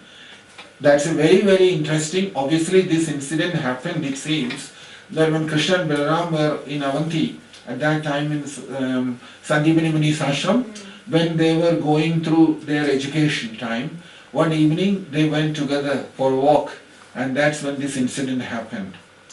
That they saw this Brahmana there and the people who were giving trouble to him. They took away his, nobody after the house got burned and everything burgled and the government took away all his money, he was pauper. He declared bankruptcy, everything, and he came out from there. And then he goes and asking for food, nobody gave anything to him because he never gave anything to anybody when he had it. So everyone was feeling kind of a revengeful mood towards him. Then he goes to the next village and begs from there. And somebody gave him some food, he took the food and then he walks along the riverbank and he keeps the food on the riverbank, goes to wash his hands and legs. He was starving, he had no food for days together. It was then that a bunch of people came there and they gave him hell. They took away one took away his blanket, one took away his danda, and one took away his water pot, and all of them, different people took it away. And some of the cowherd boys, they came and put some sand into his food, what he had collected after a long effort. And Krishna is saying there, Uddhava, I observed and I understood something very interesting. He says, when the Brahmana came back and asked them to give him back the water pot, the blanket, the rod, everything, they will start teasing him. They will say to him, if he asks for the blanket, he will say, you get your water pot, then I will give you the blanket. When he asks for the water pot, they will say, you get the blanket, then I will give you the water pot. The people who are doing this to them. A lot of people came in this world against him altogether in that point. So Krishna says, and the food what he has collected, that also was not eatable anymore. They have completely spoiled that food. And some other boys, they wanted to pass urine on him and insult him in that way as well. Krishna says, Uddhava, he never said one word. He kept his mind under control. How did he do that? He sang a song, he says. That is a famous Bhikshugita in the Bhagavatam. And that Bhikshugita says that Nayam Yanome Sukha Hetu. Sukham, Dukham, happiness, distress and all that. Nobody is responsible for that in this world. Nayam Janome Sukha Hetu. Then no planets are responsible, my karma is not responsible. Everything is happening because of the mind inside. This mind inside, how it takes everything, that's where it's all coming from. Na Devadalpa, no demigods are responsible, no planets are responsible, no time is responsible, no karma is responsible. Nayam Janome Sukha Hetu, Na Devadalpa Graha Karma Kala. None of them are responsible, he says. Manaparam Karanamamanandi. That mind inside is the cause of all this problem. Because of that, Samsara Chakram Parivartaye Bhul. I am keep on rotating in this continuously, life after life, from one body to another. When he sang this Bhikshugita, which Krishna heard, Krishna kept that in his mind, obviously. And he says to Uddhava, Uddhava, when I saw that Brahmana singing this, I understood that that Brahmana has realized the truth. That's how Krishna sees things. Krishna says that Brahmana has realized the truth. Krishna didn't think about what he has done in his past. This realization is more important. Whether he was a billionaire before that and what he did before, that's all finished at that point. When realization happens, all your other, that is, you remember in the Bhagavad Gita there is a verse, Sarvam karmakhilam partha jnanam parisamapyade. When self-realization happens, Sarvam karmakhilam partha jnanam parisamapyade. Everything finishes in knowledge, in self-realization. And jnanagni sarva karmana bhasmasad kurade Arjuna. Krishna says to Arjuna, Arjuna, when the fire of knowledge burns inside, jnana agni, sarva karmanam bhasmasad, whatever karma you have done before, it all turns into ashes. It's no more anymore has any impact on you anymore. And that's what's happened to that Brahmana. Krishna says that I kept about that in my mind, that how even in the very severe adversities in life, how that Brahmana tolerated everything. Says like that to Uddhava there in the Bhagavatam.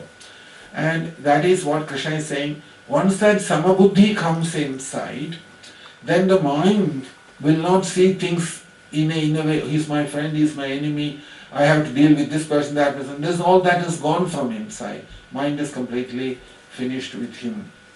So,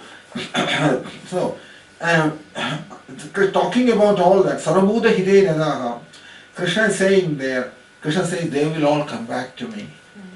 It is such people who will come back to Krishna, who will go back to Krishna. He says here. So, but why shouldn't be like that in that way? The answer for that is the next verse. If you look at Bhagavad Gita, you will see Klesho adhikataras tesham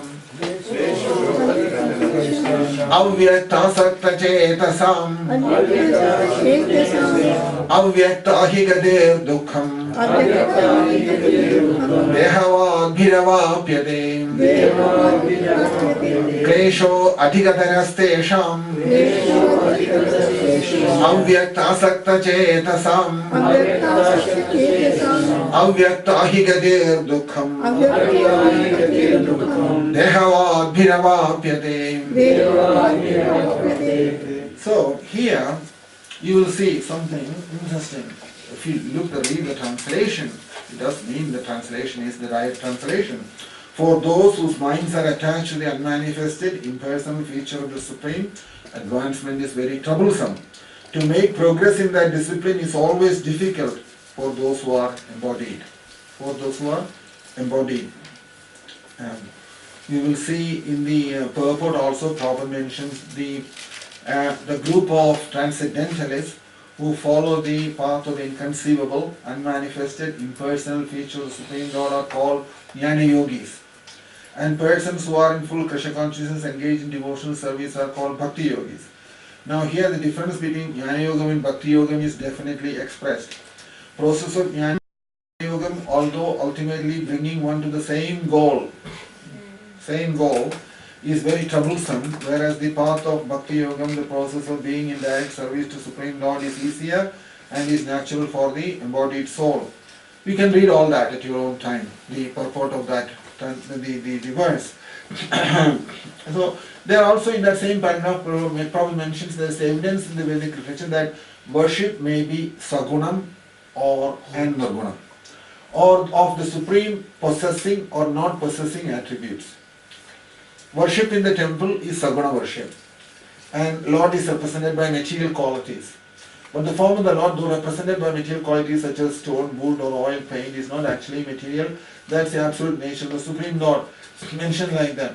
And then if you go in that, not the next paragraph, the paragraph after that, the third paragraph, we don't have so much time to read through all that. But in the third paragraph you will see Prabhupada mentions again the second sentence.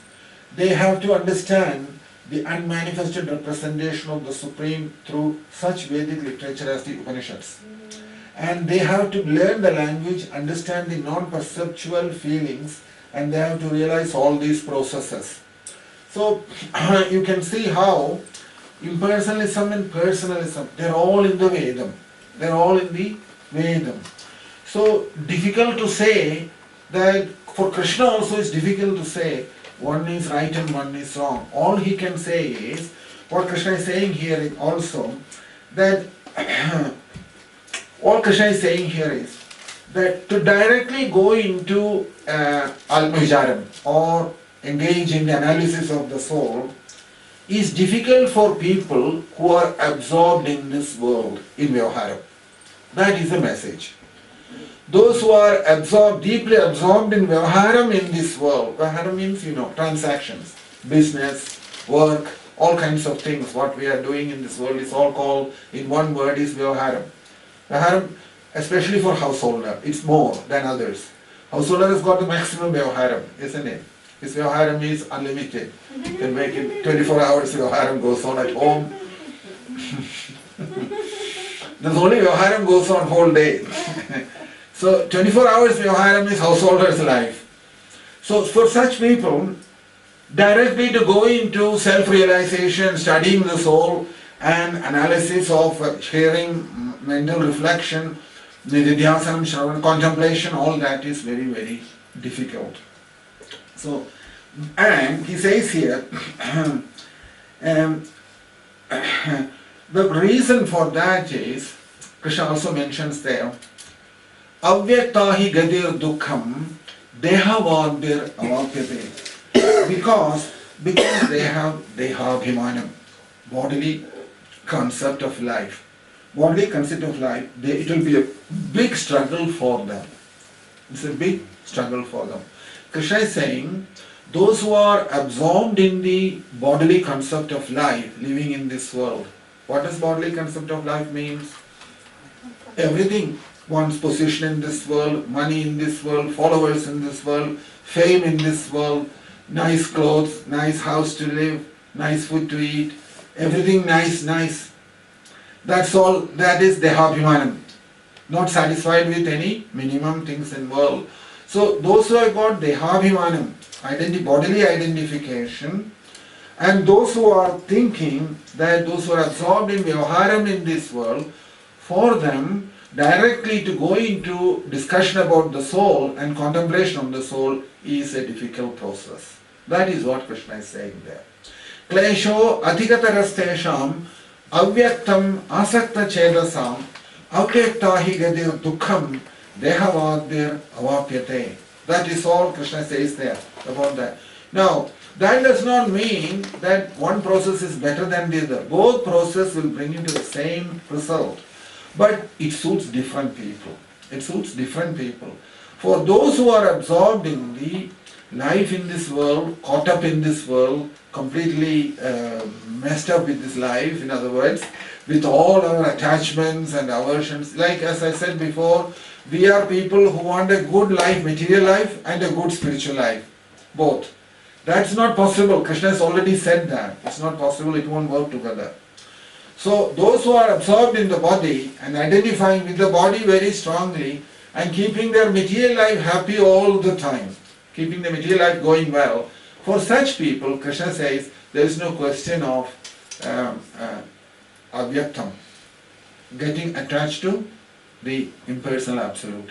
It's not possible for them. That's what Krishna is saying. Possible means it's difficult, it means it's practically impossible. Klesho adhikatarastesham avyakta asakta chedasam avyakta hi gadir dukham dehavadmiravapyade, because their bodily identity is very, very strong. Identification with the body is very strong.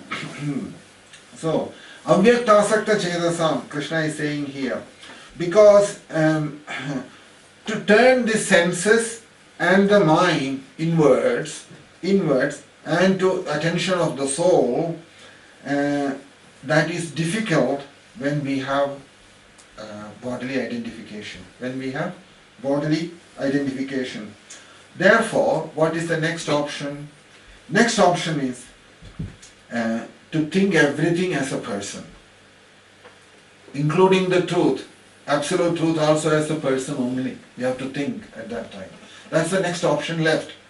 And start thinking, seeing like that, and seeing the world also as Krishna. World also, everything in relationship with the person. Start seeing everything as Krishna, presence of Krishna.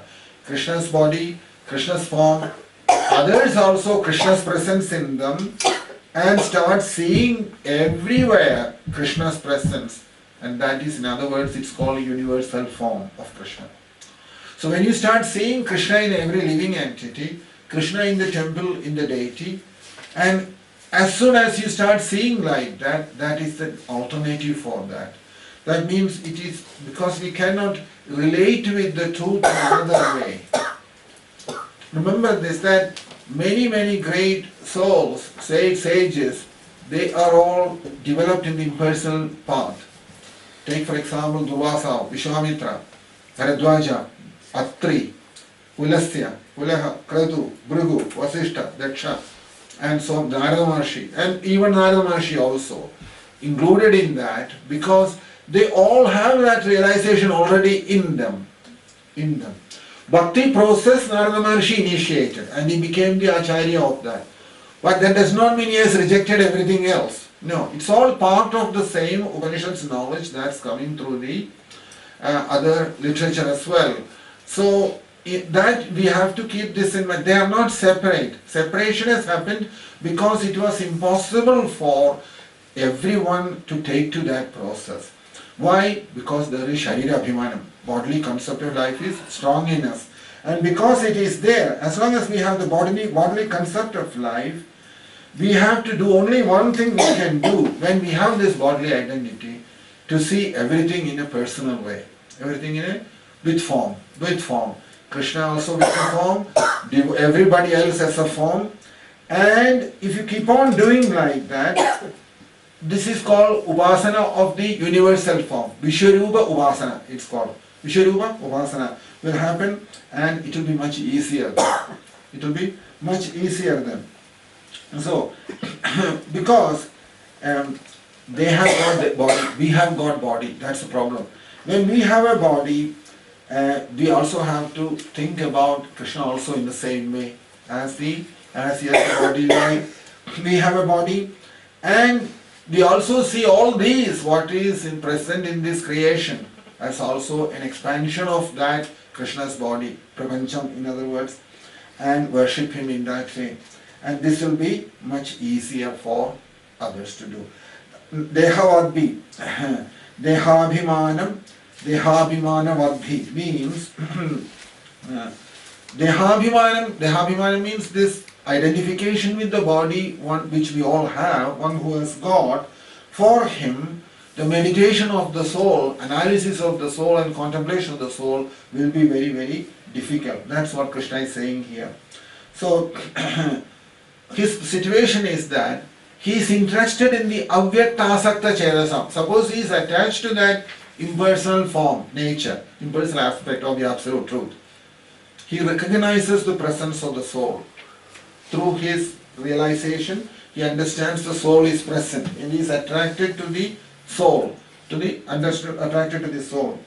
But at the same time, his situation is he is unable to give up Vyavaharam. He is unable to give up his Vyavaharam. So the only thing is, Upanishad says to us, Vyavaharam, you have to make it as a yajnam and get rid of it from life. Get rid of it from life. So therefore, in order to do that, you have to perform what is known as Vishwarupa Upasana. That means Vishwarupam, what Krishna showed to Arjuna, that Vishwarupam is Vishwarupam shown to Arjuna to take his attention inwards. But for us, what is Krishna's Vishwarupam? This creation itself is Krishna's Vishwarupam. So at the moment, those who are in the bodily concept of life, what is their symptom? The symptom is like this. They are always thinking, I have a lot to do in this world. I have a lot to achieve in this world. And at the same time, all these are going on in his mind to attain something, to achieve something. But still, there is a little bit his eye is opened and his attention has gone a very small amount towards the absolute truth. Little bit attention has gone to the absolute truth. It is in this situation, Krishna is going to talk about that in this Bhakti Yogam, what is known as Bhagavata Dharma. That is how Bhagavata Dharma is brought into Bhagavad Gita. This Bhakti Yogam chapter is only to talk about Bhagavata Dharma, which is discussed in the Nimi Navayogi Samvadam in the Ekadasha Skandam and also in Krishna's instructions to Uddhava in Ekadasha Skandam, which is again comes up in different places in the Srimad Bhagavatam. So that Bhagavata Dharma is the alternative for those who finds that difficult to absorb in the soul because of the bodily identification. It is not that one is higher than the other is lower than this one. That's a misunderstanding. It is not. The truth is one, process may differ and adjustments may be necessary according to the qualification of the person who is practicing spiritual life. As far as truth is concerned, whether you go through Jnana Margam, go through Bhakti Margam, you will reach the same destination at the end. There will be no difference. You will realize the truth, in other words. That's the goal at the end. You will realize the truth. What is that? You are not this body. That you will realize. You will realize what you are, actually. That's what will happen. But in our ignorance, what we will do? We will say, well, I am following a higher process. What you are following is a very lower process. We pull others down and we put ourselves up. That's what we do. Quite often this happens, isn't it? That's not right. What Krishna, if you understand this chapter well, you will see Krishna is saying that this is the process, but it is difficult for those who have got a material body and who are doing a lot of Vyavaharam busy in this world, for them to come back to the attention of the soul. That's why we talked so much about the soul for so many years and years now, isn't it? And still we are asking the question, how do I do that? Why? Because of this, our situation is like that. That's why Bhagavata Dharma will suit all of us. This Jnana Margam will be difficult, will be very difficult for us. It's a very clear thing. That Pesho Adhikatarastesham Avyakta Asakta Chedasam. Some people tells me that, oh, they are very interested in Jnana Margam. That's nice, you are interested, but it may not be possible for you to do it. That's the problem. Because of this bodily identification so strongly. Only when we are able to free ourselves, like that, Jnanis have got that capacity to do that. So they have come out of that. That's a samskaram different than the samskaram what we have got. Maybe in previous lifetimes, they have done enough that they have come out of their bodily identity. There are people like that in this world today, living like that. There is many people who are in that state. We may not know that, but they are there. And when they speak and their way of life, if you observe, you will see that for them, Bhakti Margam won't work. Only Jnana Margam will work for them. There are people like that. Because that is their Purva Suhridam. From previous life, they brought that with him. As soon as like dry hay, you just put fire into it, it will burn. They are ready for that. So can you say that they are anyway behind others? Because he is not following like our process. No, you can't say that. They have already reached that stage because in previous lifetimes they must have done something that straight away, even in this world, materialistic world, when they come here, their attention is on the soul. They are so captivated by the soul, and everything what is spoken in the Shastram goes into them very easily, and they are able to abide by that without any problems. There are people that way. So, process is not the thing, it's the person's situation is what makes it. We are those who are absorbed in the body, those who are absorbed in Vyavaharam to a considerable extent. Krishna is saying that kind of spiritual life may not suit him. It may not work for him because it is very difficult to do that. That's what that verse is saying. Klesho adhikatarastesham avyaktam asakta chetasam. He will not get, he has some attraction for it, but he will not be able to do it because avyaktahi gadur dukham dehavadbhiravapyate. His situation is that he is so much absorbed in the body. That is the problem. That's the problem. We think that just by saying Dehinosmin yatha dehe, I am freed from the body. You can't get escape from this body so easily. This body, it will hold you so tight. As Krishna says, it frightens you whole life and then it leaves you at the end. Isn't it? That's what the body does to us. Keep on frightening us every day in one way or the other. All our work in this world is to protect this body, to keep this body going. And every moment, if one thing we are conscious about, is it conscious about this body? Is it not? So, because it is like that, bodily concept, that bodily identity is very, very deep-rooted and very strong inside. It is not easy to pull out. Sometimes we will think, when we preach to others, we say to them that, Prabhu, you should not go on the bodily concept of life. We say. The person who is saying is in the bodily concept of life. You cannot escape. It's not so simple. We shouldn't cheapen it. It's not so easy also to come out of the bodily concept. Everybody, practically, you will find rare people who have come out of the body like that, and due to the power of the knowledge inside, they have escaped from that, the body. And that's what Krishna is saying in the Bhagavatam, Dehastovina Dehasta. That stage some people do come to that, but that's very, very rare. Only for few people it's meant, not for everybody. So, here, Krishna is saying here, it is in this situation that Bhagavata Dharmam takes its purpose, it does its job. What he says there, you don't have to leave anything.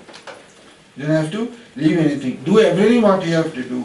But slowly, very slowly, through the middle of that, introduce your sadhana, chanting the holy name. Chanting the holy name. Bring that in somehow. Carry on doing whatever you have to do with this body, if you are in a family life, whatever it is. Whatever you have to do at home, you have to do it. But bring this chanting process, chanting the holy name into it. And while chanting, keep that goal. Krishna is a goal, and never to forget that goal also. And instead of depending on your strength to do everything, completely depending on Krishna, execute the sadhana. That's the way sadhana should be executed. It's a big shift, we have to remember that. Most of us do the sadhana on our strength. We have to shift that strength from us to Krishna. It is due to Krishna the sadhana is happening. That way we have to change our way of thinking and come to that understanding. And that is why what is called as depending on Krishna's mercy and executing the sadhana. In the Bhagavad Gita, how Krishna says that Jaramarana mokshaya mama shirtayadandiye te brahma tadvidu krishnam adhyalmam karmachakhilam. You will see there. Those who want to escape from this world of old age and death, mama shirtayadandiye, they will execute their sadhana depending on me, Krishna says. Is it not?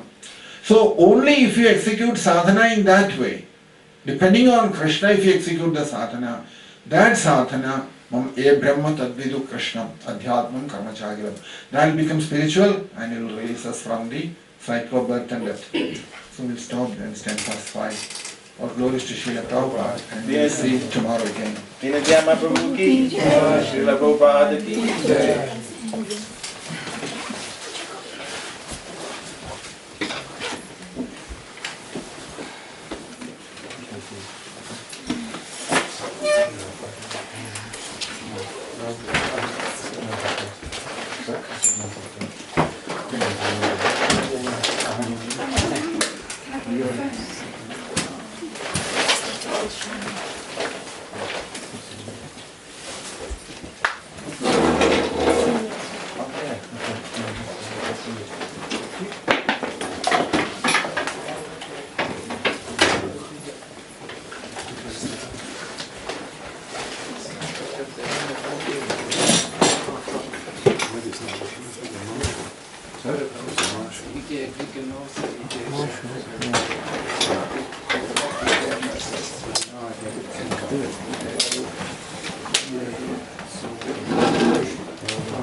This is for they become spiritual. There is no false ego. No, but there is. There's no such body. You are in your spiritual identity, isn't it? Yes. Spiritual body doesn't have mind, intelligence, false ego, and things like Yes, that. but have you understood Krishna? Yeah, that is the after self-realization. Okay. First thing in spirituality, getting out of this body identity. Yeah. And once you have understood, and then a bhavam develops within